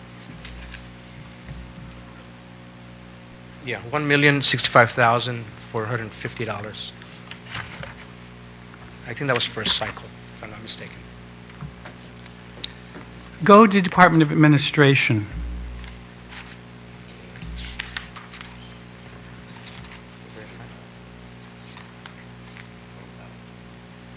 Administration. One. No.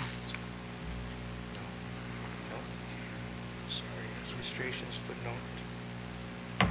20,000 for the single 20,000, audit. I think it's for a Okay. single audit. Go to Guam Environmental Protection Agency. Where are you at? Footnote 12.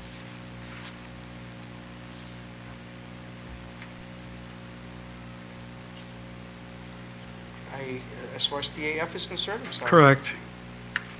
I'm seeing footnote 12. Beach cleanup, 101,000. Okay.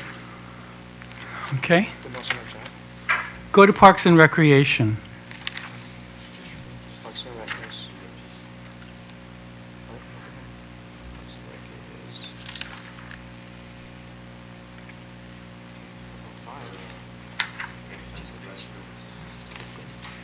That's for the maintenance.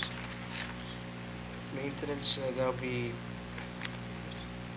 749. It's the bottom footnote, it's the last one.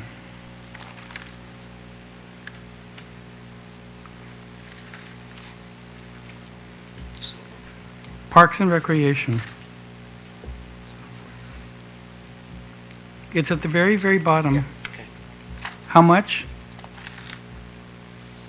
The 749. That's there. That whole amount is TAF. 749,000. 749, yes. Go to Parks and Recreation again on the next page for restroom and pool maintenance. Oh, no, that's the same page. I'm sorry.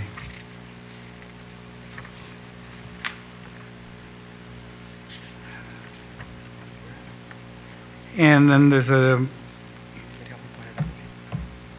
Guam Humanities Council.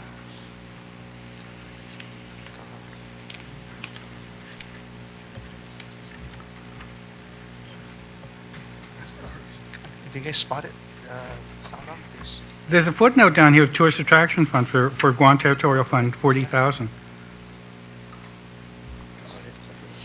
No. It's in your bill. Yeah, I'm looking at the footnotes to jive it here. You said Kaha, right? And if you compare it to the bill that you sent along with it, on the page, it has, on page 17, appropriated from the Tourist Attraction Fund.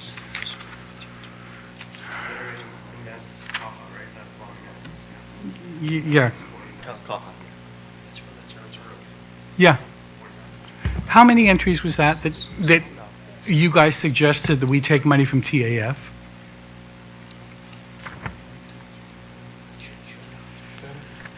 Seven. Pool, the pool for Parks and Recreation. Pool and restroom. No, we didn't. Yeah. Yes, and we don't have our worksheet here. Oh, beach monitoring was 101. How much is that total? I have 2.9, but I didn't include the 20,000 for County Lands Council.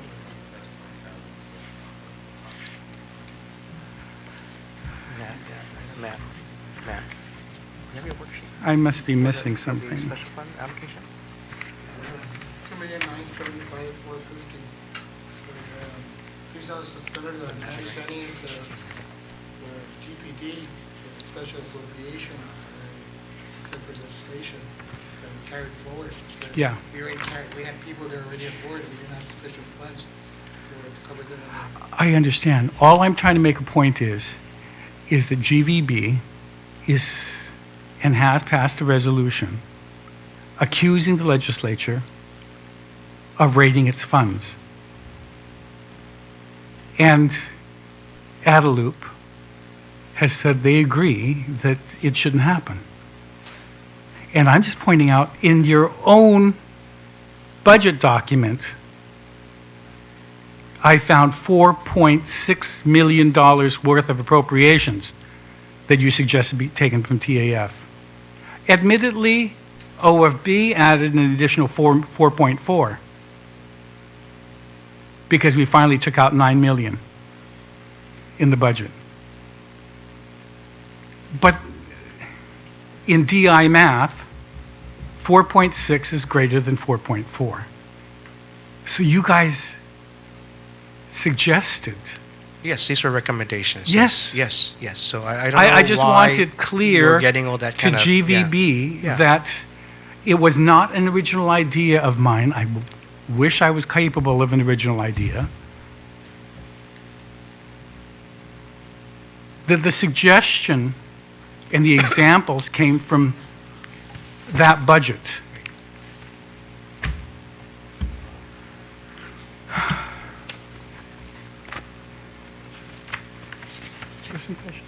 Go ahead. Let me bring it up. I'll let whoever else wants. I'm going to try to figure out what I haven't asked yet. Thank you, Mr. Speaker, or Mr. Chairman. Hafide Bibimar. Tafari Center. You know, as I was listening very intently, it became clear to me that the numbers that we're talking about here on page 3 of 8, the 786 million in actual versus the 779 million in adopted, that shows a 0.95% favorable collections consolidated revenue and expenditure report. That's just for the general fund. So Yes. our general fund tracking is positive. Yes. Do you track special funds? We do have, yes. How come? We do for the, I think 5 or 6 choice funds, like Healthy Futures, TFF. How come that wasn't CNQ. included in this? Because Oh, okay. Yeah, how come- there's a separate report Okay. for that purpose.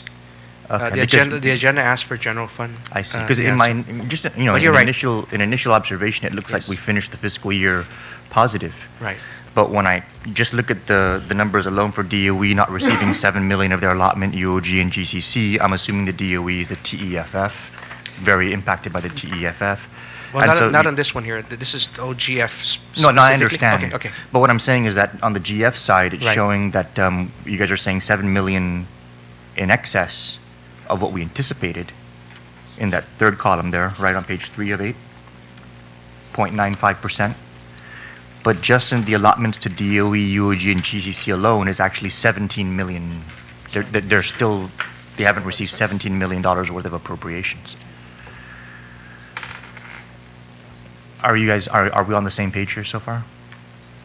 So just wrapping it all up, I mean, making it real concise, are we based on these figures? I know everything's very fluid. We may get a surprise anomaly before the final numbers are reconciled, but based on everything that we have in front of us here, to include what you're tracking on the special fund side, did we finish FY 2015 in a deficit, or did we finish it positive 0.25% or 0.95%?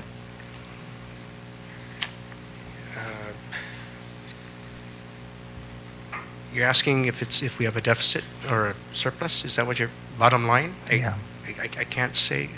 Based on the Senator, numbers is- that we have available already, revenue and expenditures, appropriations versus actuals, what we have already.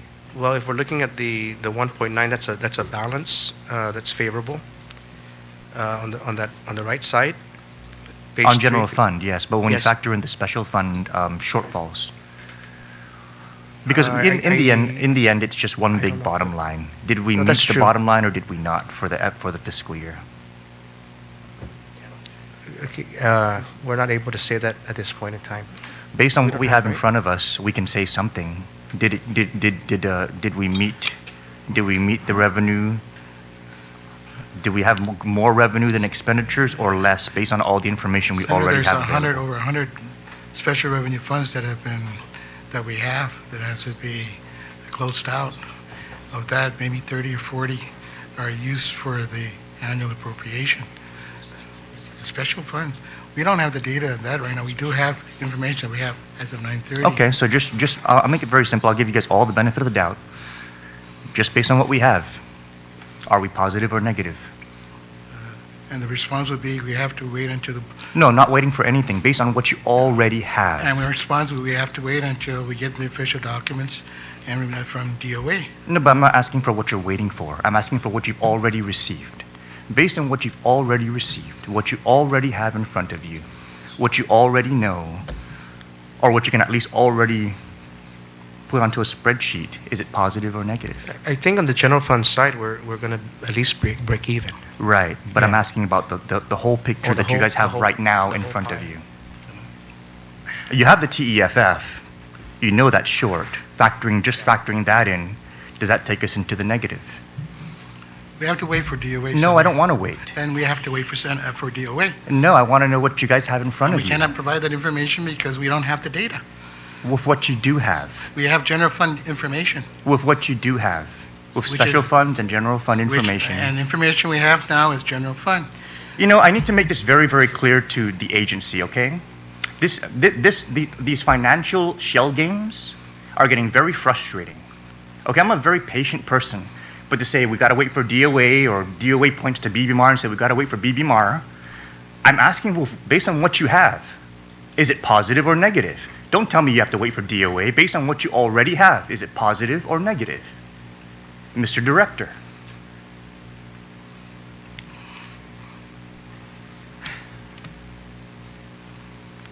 What was the special fund report? I don't have it. We don't have the information, that's the whole thing. Cannot make that decision. Yeah. Cannot.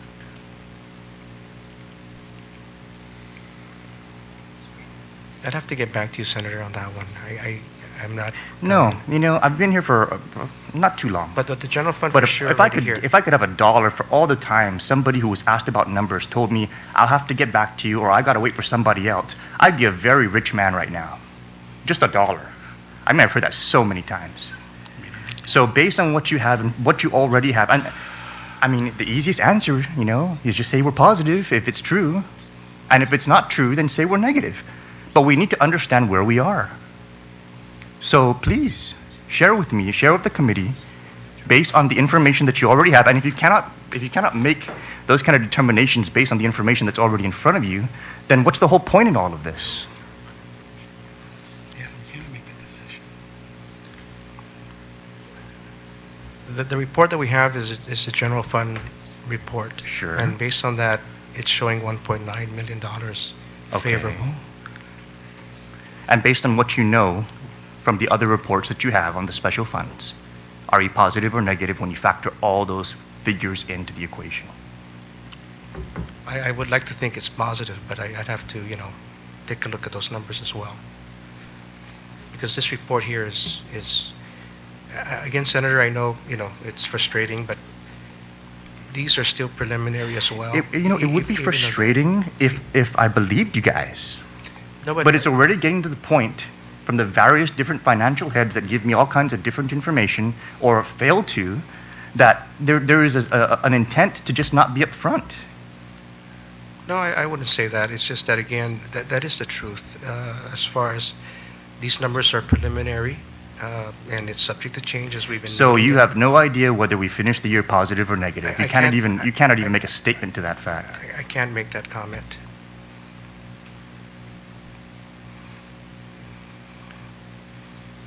Again, I like to think we're positive, but I just, again, that's really So when unofficial- will we know? Because unofficial. last fiscal year, we had no idea we were in a deficit until we had an audit, all the way into June. Nobody came back to this body and said we had a deficit.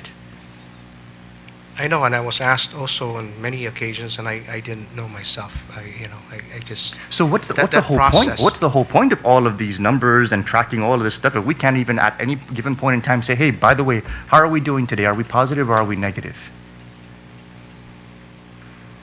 Or based on the legally mandated reporting requirement, you're supposed to report end of September 30th what the financials are. Based on your legally mandated report that you put together, you cannot even still say whether we're positive or we're negative? Because the books are not And why? Why not? Go ahead. With all due respect, Senator, the books are not closed yet.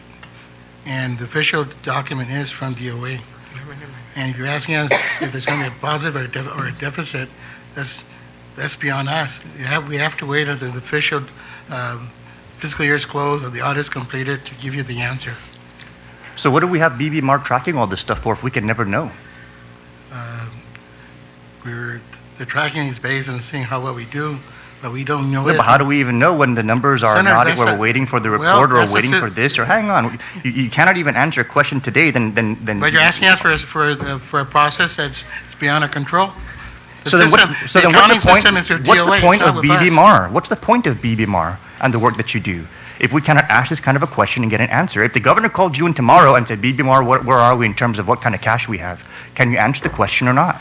Cash is with DOA, Senator. We do appropriations. That's Right. only authorization. We don't deal with the books. We provide the report to you simply because you requested as mandated by law. But the documentation for cash, the authorization for cash, the accounting records for all of Government of Guam, include the autonomous, is with DOA by the Central Accounting Act. You're asking us to say that there's a deficit or a positive or a... I'm asking or- you, based or on a- your report here, And the of the report is insufficient. Give us that year-to-date revenue information. allocated for the actual collections, to include what you didn't provide in the special funds, are we positive or negative? And we cannot answer that. It's impossible for us to answer whether or not it's a positive or a negative when we don't have the books closed at the end of the year. You know what just baffles me? What baffles me is how BBMR acts like it's its own separate entity and DOE acts like it's its own separate entity when you're all under the executive branch of the government. As a matter of fact, the governor here has spent, he was appropriated $5.9 million as per this report, but he spent $6.8 million running his office as Imagalahin Guahan, and yet the executive branch of the government cannot give us any kind of hard figures when it comes to figuring out whether we're positive or negative for the fiscal year. Because books are not closed yet. Based on the information provided, based on the information you already have, you still don't know. No, we don't know. So what information do you have? The information that we provide to you. Right. We have the general fund report at the end of the fiscal year, at the end of September 30th. Where's the special fund report? Well, that was given to you on a separate covering letter. Do you have the special fund report? Not with us. Okay. So let me just point out one very specific number on the special fund report that you all should probably be familiar What's with. the agenda? The TEFF balance. What's the agenda? What was the projected and what was the actual on the TEFF? We don't have that information before. It's a negative five. It's a negative $5 million. Thank you. Okay. So we have a negative $5 million to already a general fund balance of $1.9 million. We're already showing a negative when we factor in some of the special funds. We need to be upfront with this information, gentlemen, because this is what makes policy.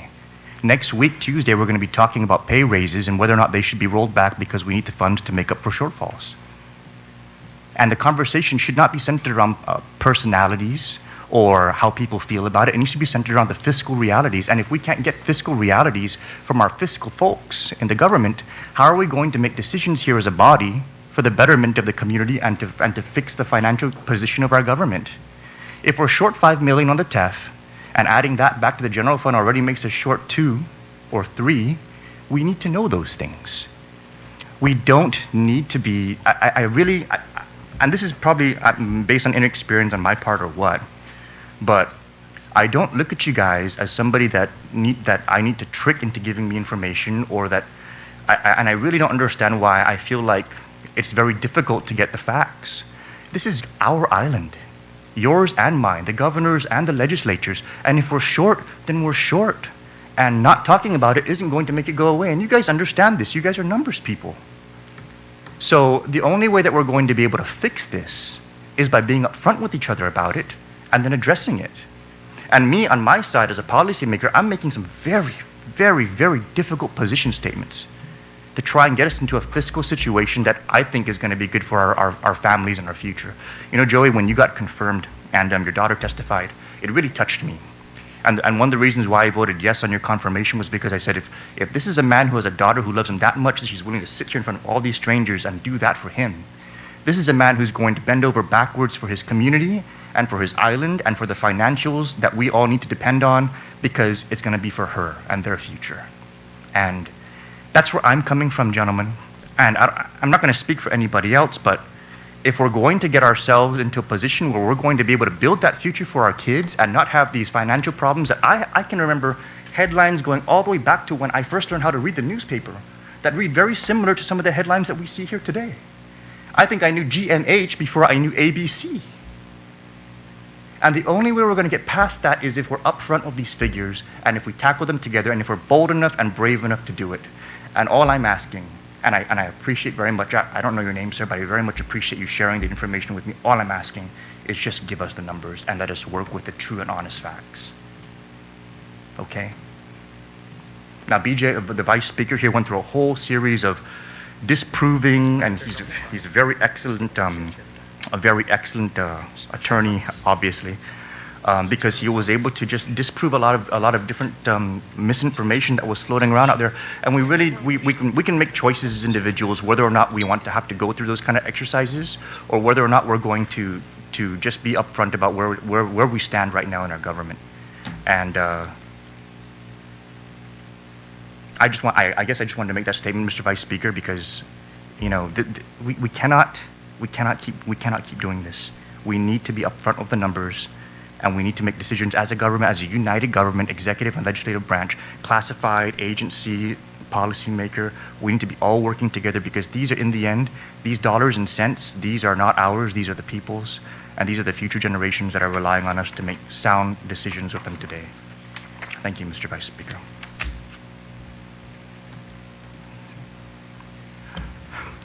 Earlier, when we were talking about the overtime for DOC, I was a little concerned.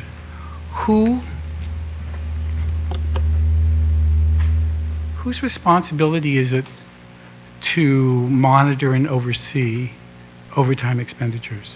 Is that part of the mandate of BBMR? Well, there is an executive order that outlines, how we should use overtime, of course, productively and the like. But the agency it originates from the agency.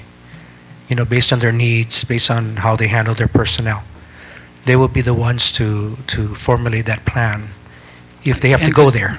And is BBMR asked to review these? We would review the plan after it's been prepared and submitted. We do take a look at it after that. And do they give you a maximum number that they were thinking about running up for overtime? Like they try to give us, of course, they try to give us as much information as they have to formulate the plan, and then we take it from there. We have to ensure funding. Funding is always a challenge for, especially like DOC. And so that's what I'm trying to get at. Yeah.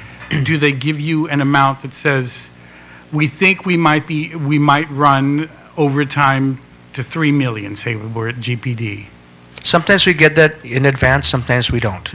That's just the unfortunate situation. Is it BBMR's responsibility, or is it DOA's responsibility to tell the departments we can approve up to $500,000 in overtime, but if it looks like it's going over $500,000 and it's running into $1 million or running into $2 million like we've run it at GPD, you need to clear it with us. Something has to be done to address this. Right. At the beginning of the fiscal year, we do have a plan, an expenditure plan, and at that time we would allocate, if in the safety agencies, more than likely they have overtime considerations, so we would allocate an amount for that purpose. And then, of course, they would draw on that throughout the year. And then at some point, if it's deficient or if they need more, then we'll have a discussion on that. But then it's going to require more preparation of the plan and also identifying the funding to support that overtime plan. And along the year, I'm a little concerned that DOC sprang a $1.4 million overtime bill that nobody It wasn't seemed to over. have It known? wasn't all overtime. It was like 800,000 of the 1.4 was overtime. That's what I remember. But nevertheless, I mean, you're right. It's something that should be a little bit more, I don't know, transparent. But we're working with the departments to have those kind of requests brought forward so that we can deal with it. And unfortunately, in this situation, the request came later rather than sooner, and we're dealing with it. Because if you think this would have been submitted already sometime even September at the latest, but we're talking about October 31st. So we're kind of like behind the ball there, but we're dealing with it now that it's in our No, office. and I appreciate that, but the Yeah. thing is that I'm trying to figure out who's in charge. It just seems like they're just all out there running their overtime bills up, and you know that there isn't enough of an appropriation or there isn't enough of allotment. Whatever it is there something that you guys announce? It's got to be, you can't do any overtime over X number of, or is it, well, run up and we'll figure it out at the end of the year? In November the 5th, we'll look at your October 30th submittal of $1.4 million that we weren't expecting. Yes, very complicated, Vice Speaker, and the overtime needs varies. And at GPD, for example, one incident or a number of incidents can really rack up the overtime quickly. It's kind of hard to gauge if you're talking about trying to gauge it on a regular basis. That would be very challenging, but we just have to, we take it and we try to accommodate these departments and paying out their personnel that they've already had work, the overtime. After the legislature passed its budget, this year's budget in August, we received a letter from the governor stating that there were imminent layoffs as a result of the fact that the budget didn't include the $38 million that I had to take out because of the 2% set aside and the amount of money that I projected for BPT. Can you confirm whether or not you're working on plans for a layoff at this point? I can't confirm that, but I would find out. Has there been any discussion in the cabinet meetings about imminent layoffs as a result of the budget? I'm not aware. I'm not aware of that statement.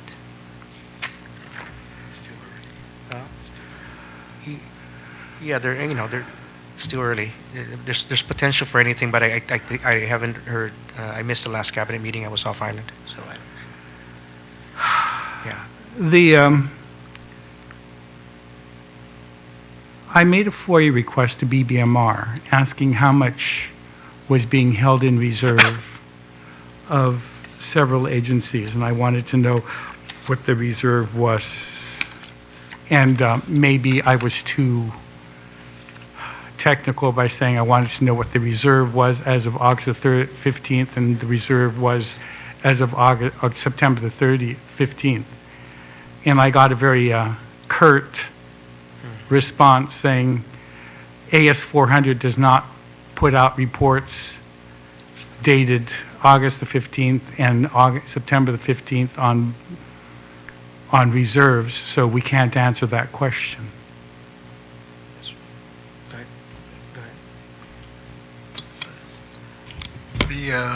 When you ask for specific information, Senator, it's very hard for us to provide if it's for a specific date.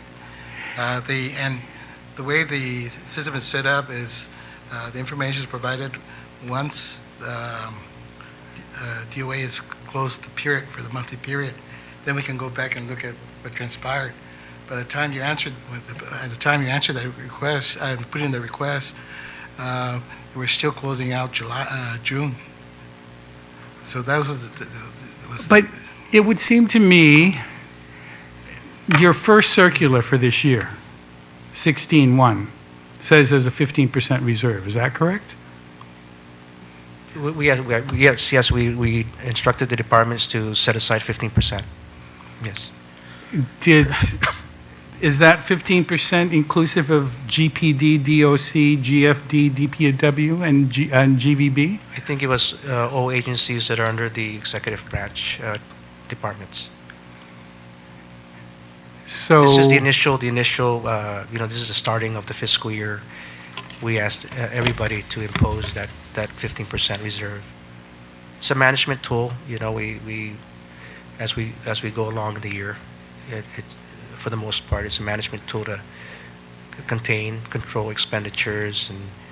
And so all of these agencies that I listed were the agencies that in August and September ran to the press screaming that they were going to have to have imminent layoffs or that they were shorted. How is it possible that we shorted them when we gave them more money than the 2015 appropriation? John's looking at me askance. All right. The budgets for those. Do you have? Here, never mind. Here. I thought he had set for them.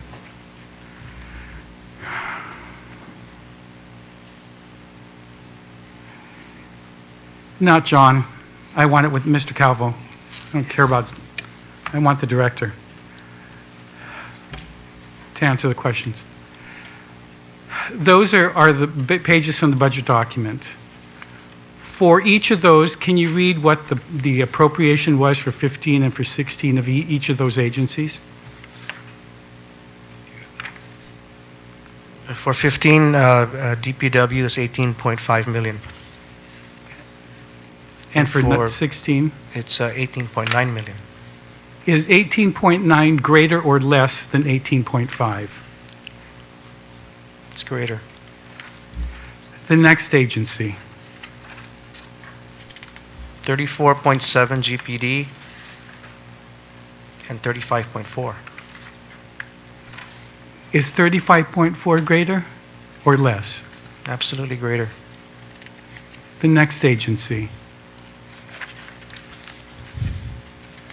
The next agency. Just read the name and what the appropriation was for 15 and 16. DOC 25.9 and it's 26.4.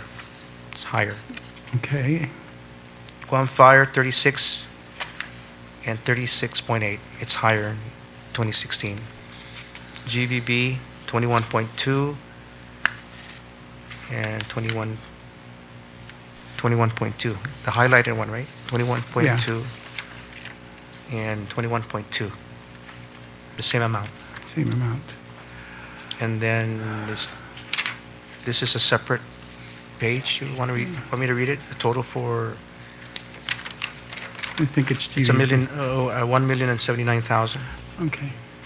This was like a portion of GVB's budget. Anyway, the point that I'm trying to make is the 2016 budget that we passed and that the governor allowed to lapse into law provided and more in the 2016 budget than what was in the 2015 budget, albeit not everything that was wanted, but there was an increase in every single one of those departments. Is that correct? According to what you presented, yes, Vice Speaker. And these departments were complaining that the budget for 2016 shorted them, and as a result, they weren't going to be able to fulfill all of their mandates. How are they to fulfill their mandates if, even with the small increase that we provided them, you impose another 15% reserve? The imposition of reserves is done at the beginning of the fiscal year.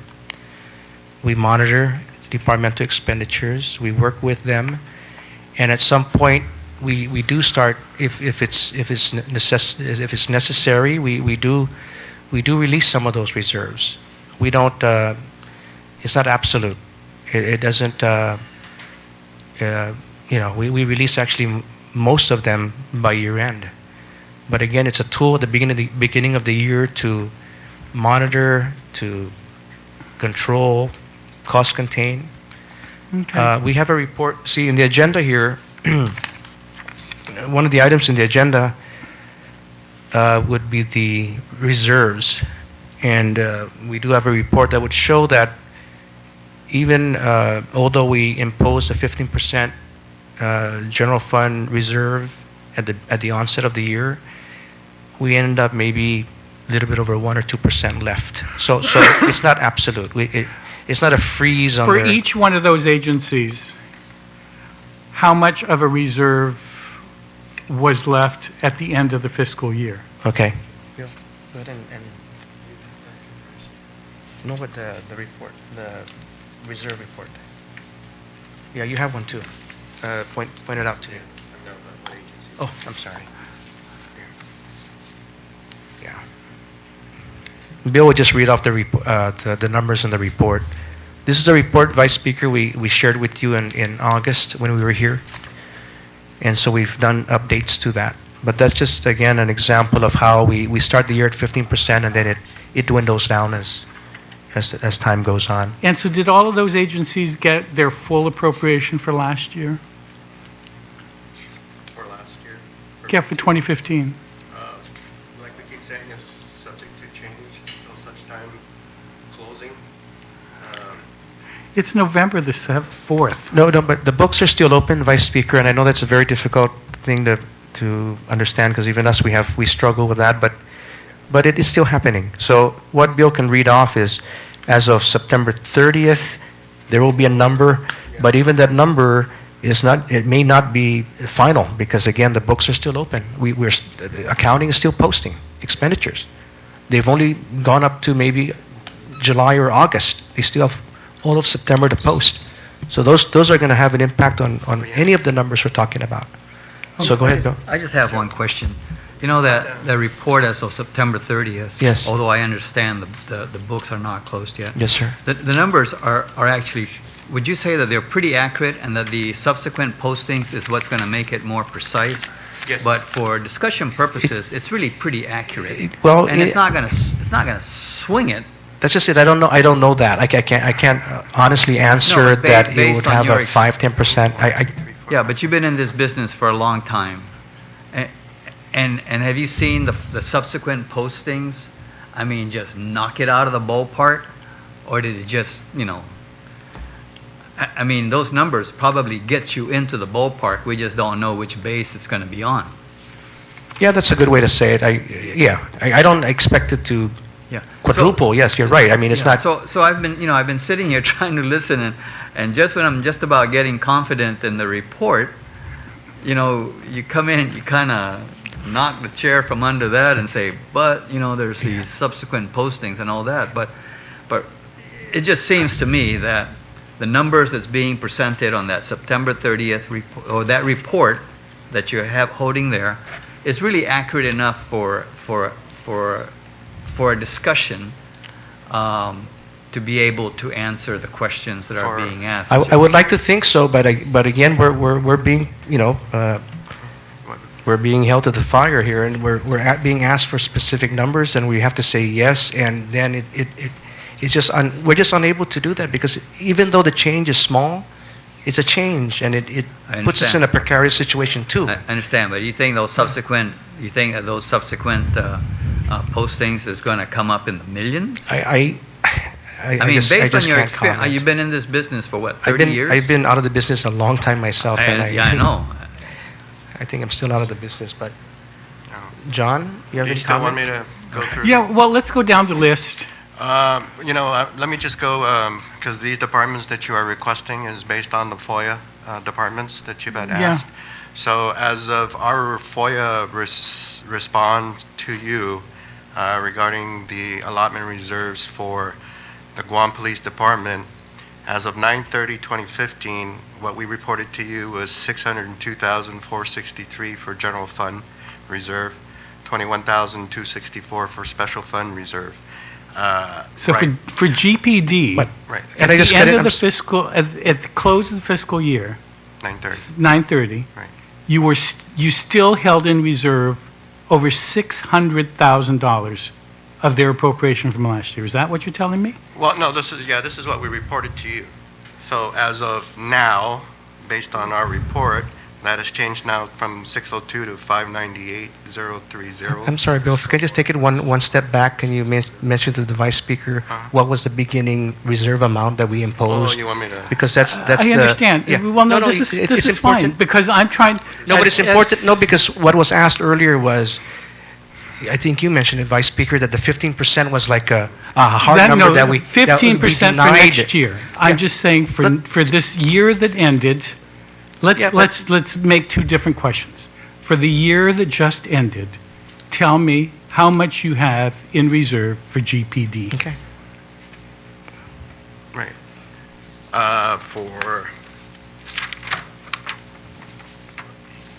This is updated. For GPD, general fund is at 598,030. For special fund, 21,264. That's TAF. How about DOC? For DOC, we released all their general fund reserve as well as special fund reserves. So they have no... DPW. DPW has a balance of 28,366 general fund, and for special fund, 278,774, which is Guam Highway. How about GDOE?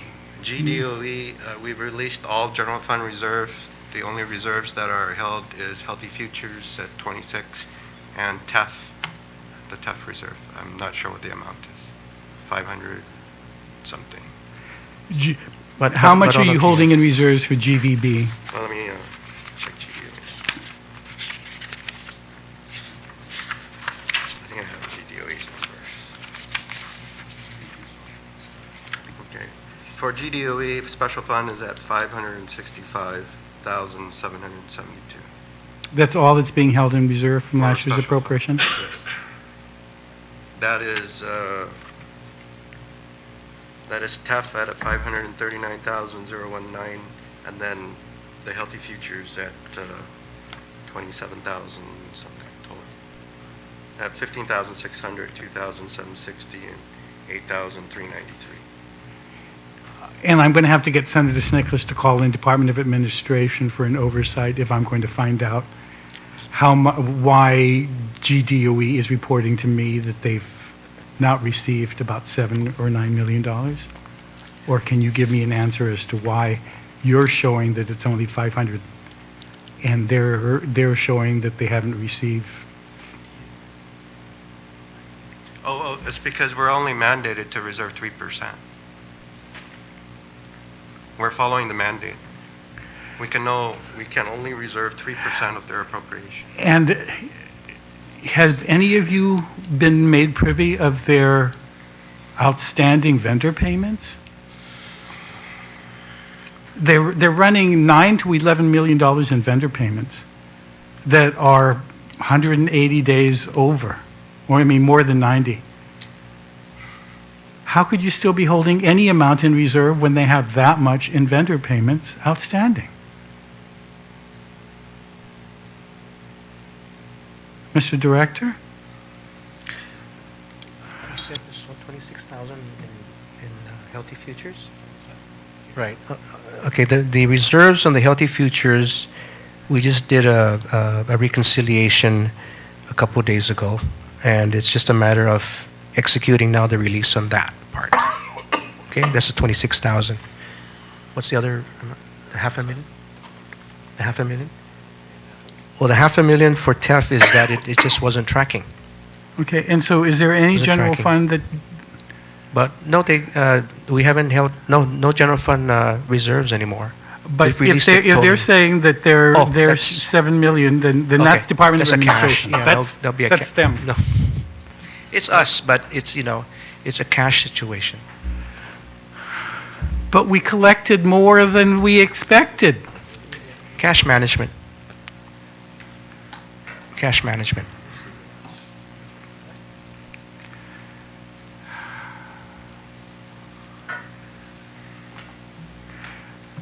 GMH.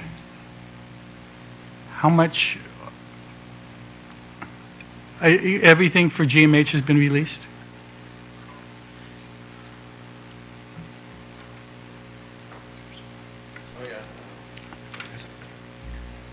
I don't think we reserve it. They go directly. They're exempt from BBMR control per the law unless they don't submit their allotment schedules to DOA, just like other agencies. How about Public Health and Social Services, Medicaid, MIP? What I have here is for MIP revolving fund, 7,500. For MIP for cancer screening, nothing. And for MIP special fund, there isn't any. For MIP cancer screening, Healthy Futures, 30,000. Okay, how about Medicaid? For Medicaid, no reserves. Okay.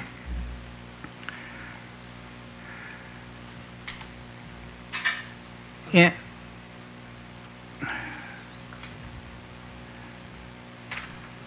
when can we expect, can you provide us with a copy of the updated report?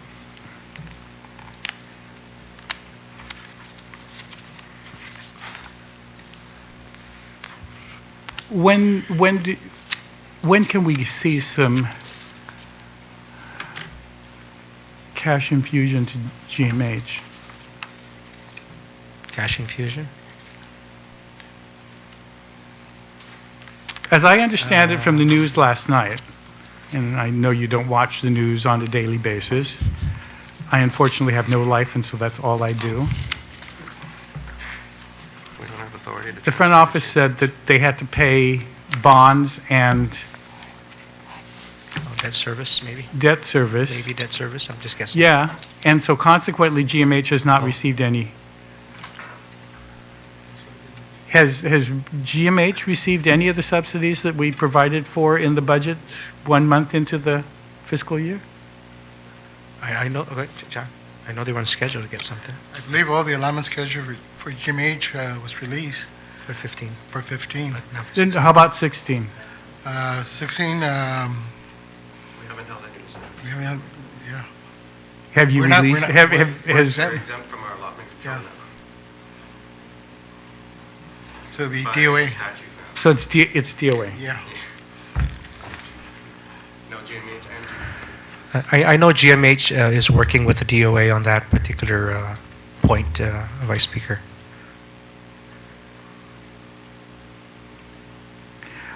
On insurance premiums, does BBMR participate in any of the discussions in arriving at the decision on which insurance to go with or what the choice should be? We have a representative. Yeah, our deputy, Lester Carlson, was a member of that committee, right? Yeah, it's confidential. Oh, the information you mean? Yeah. Oh, yeah. And for the retiree portion of the health insurance, can you confirm whether or not the 24.2 million that we appropriated is sufficient to cover their insurance? I would answer that. I don't know the answer to that.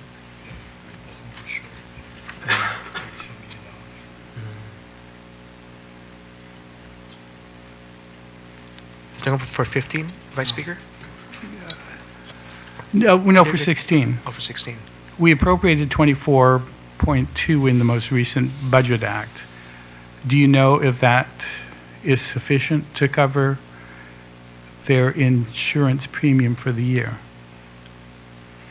Well, what I do know is that there was a reconciliation taking place. There was some discussion with DOA personnel to do, I think, an audit or some kind of review to determine the impact of that, the dollar or the amount that should go to that particular item of appropriation. Because I know there were challenges on that particular case, but I just don't know what the outcome was. You guys don't It just participate in it that? just seemed, We've had discussions on them. I know that I'm not sure what the latest though. Do you have the latest on that one? Basically, because of the changing in rates and population of retirees, they're still trying to figure out why there was an increase of close to $30-some million in premiums. How much of an increase? $30-some million. 30 million plus, or 37 million? My understanding was like 34 34 million in increased insurance premiums. right before the retirees. That's my understanding. As to why the increase is still has to be determined. Why this increase is huge. And you guys don't participate in? Oh, your microphone was off. It's 34 million increase in the budget for No, the premiums for, I mean, the cost of the insurance No. premiums for retirees? the retirees, I think premiums remain the same, but my understanding is that it increased to 34 in 2015, and we're trying to figure out why such a huge increase. I believe there's been discussion ongoing with DOA as to determine why the increase is so huge. But there has been an increase of up to $30-some million in the supplemental medical and dental requirements for retirees. I'm just hearing this based on information that I received. And does BBMR just participate in these discussions? It would seem to, maybe I don't understand what the mandate of BBMR is. It would seem to me that you guys are the policy purse string, and they can't write any checks at DOA until you say yes. Am I wrong? No, we are part of the policy committee, the fiscal policy group, or the. But can DOA write checks without getting an allotment release from you? If it's mandated by law or requirement, I think they've done it in the past. Law enforcement pay, I think, was one of them. If it's mandated, they could conceivably do that. You know, if it's an obligation. With or but it's- without your it's- input as to whether or not there's sufficient cash or an appropriation sufficient to cover it, or they can do it? I think they have. I think they have in certain cases. But it has to be mandated. It's not just them doing it because they feel like doing it. They would have to have sufficient basis for doing it. It's very difficult to stop payments for retirees that deals with medical and dental, Senator. I'm not suggesting that we stop any payments. I'm just asking whether or not BBMR, with all the brain power that you guys have, participate in that discussion so that the best decision is made as to what the split is going to be, how much we can afford, how much we can't afford, whether we should go exclusive or we should go choice. There are several representatives on that panel, and yeah, we are one of them. But we don't get those kind of details from that particular representation because it all comes to before a committee, and it all gets vetted out, gets reviewed, and then a final statement is made. So we don't. Yeah, and that recommendation goes to the governor. Does BBMR review that recommendation from DOA to the governor and say, Governor, I understand that is your director that's over there making this recommendation, but our combined brain power is saying we really do think that you might want to consider this as the split, because if it's not, it's going to cost us $34 million as opposed to $24 million, and we can afford the $24 million, but we can't afford the $34 million. Maybe we should take this. Do you guys get asked that kind of question to participate in that? Senator, my understanding is that for insurance negotiations, even the legislature is involved in the process. those things are highly confidential. We don't get any information, and the participation is limited to those that are involved with the negotiation.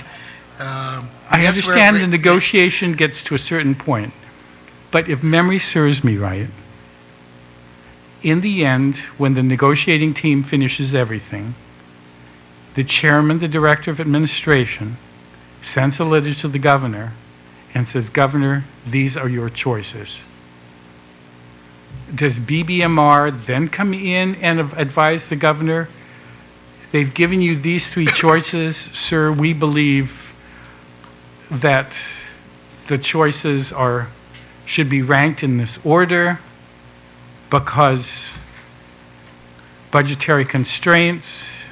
You guys don't participate in that? The participation is within the negotiation process. Our Deputy Director, Lester Carlson, did participate, but the decision process, the final package, it's a consensus by all group, including your representative. I fully understand that. So- But the governor makes the final determination of whether or not we go with exclusive or choice. And I'm just wondering, who advises him? You don't participate in that discussion. You're shaking your head. Well, not at that level. Like I said, we have a representative, and that I haven't been involved in that.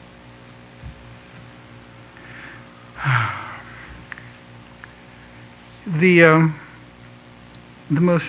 2016 budget asked that in the preparation of the next Executive Budget Act that the governor include specific amounts for what the governor believes should go to GDOE, UOG, GCC, Judiciary, and the Mayor's Council. Will you be able to prepare the upcoming budget with those kinds of recommendations in it, or will you be complying with the law as we've asked?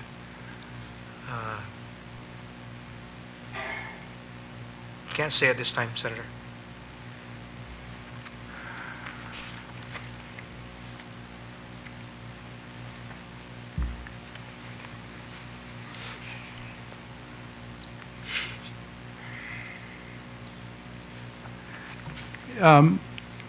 When the department sent back their allotment for 2016, does that go to you or does that go to DOA? Their allotment breakdown? Their request, their allotment schedules, Yeah. most everyone comes to us except for those that are exempted. And when you look at it, do you scrutinize it and say, how is this possible that this number is this way? Or do you just accept it as being that director has said this is how much? We work with them, and if we do see some glaring differences or things that don't seem right, we do consult them. We do counsel them rather. I'm just wondering because We try to work with the departments, Senator. That's a very complicated process, but we try to engage, with them to ensure that their needs are met and the allocation is appropriate. and we've tried to be as accommodating as possible. We've given lump sum budget Lump sum is good. with a transfer. Yes. John and I remember, no, he wasn't starting then, 40 years ago when the budget Line item. line item and had how many pencils you could buy. Right.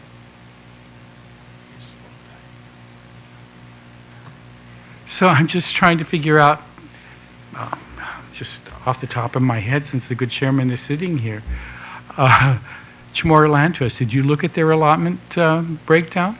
Well, when our circular 16-1, we do give some guidance, some how to deal with their allocation or their appropriation, and we have them try to prioritize, salaries, for example, being the first, then real contractual obligations, leases, that kind of stuff, and then utilities.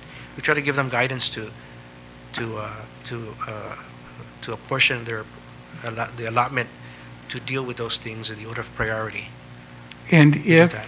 they submitted through you their appropriation request for this fiscal year, and if their budget requests that came through you, through the governor's budget and the budget breakdown that you guys submitted subsequent to submittal of that budget, if that stated that they wanted $125,000 for rent, and that was their request in April, and if their allotment breakdown that they gave to you on October the 15th stated that they had set aside $325,000 for rent, would you have called them in and asked them, how is that possible that in April you asked for 125 and in October you're setting aside out of this lump sum budget 325? Well, was the April, if the April amount was, or the April period was the let's say FY 2015, that would only be for a portion of the fiscal year? No, Whereas that, it was, maybe it was, FY16 would is be the the full request year. for 16? Yeah, the 300,000 was for 16. So No, what- their request for rent was was 300,000. 125. you said That's in- what you we said- saw. You said in April, I'm sorry. Yeah. Oh, I see, as far as the budget request. Their budget Things request do was... change, Vice Speaker. I think that, yeah, they were, right. Yeah, in this particular case, they were underfunded, and the 300,000 is more a true reflection of what their needs are for rent. That's what happened on that in that particular case. And how am I supposed to make a budget if I'm not getting the true amount in April? If they had told me they needed 125 and I'm going, I really like the Chamorro Land Trust, I gave birth to the damn thing, I'm going to give you the 125, and then I find out you're going to get thrown out because it's now 325. Well, if you didn't tell me you needed 325, I wouldn't give you 325. I think that $300,000 figure was for 3 agencies. It was for CLTC 125, land management, yeah, so 2 agencies. So that's what happened, Vice Speaker, in that case. It was an amount for 2 agencies, whereas that $125,000 But they're one was charging for- it under the Chamorro Land Trust. And they're taking it from the Chamorro Land Trust Operations Fund, which are the lease payments that are paid to them. Okay.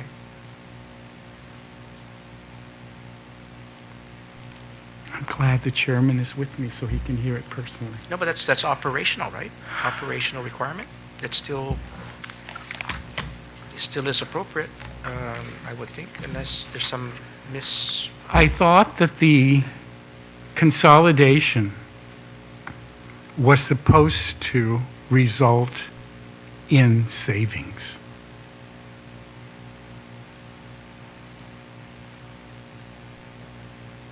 Yeah, in theory, it should.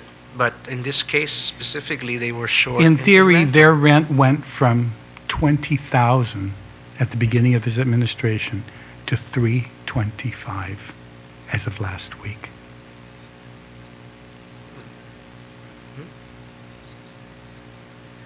Yeah, they I understand that ITC's rent is expensive, all right? But I'm just saying, they were put under the Department of Land Management. They were perfectly fine sitting at the Lujan building. But they got consolidated because it was supposed to be revenue savings. And instead of 300,000 going towards surveys and 25,000 going to rent, it's 325,000 going to rent.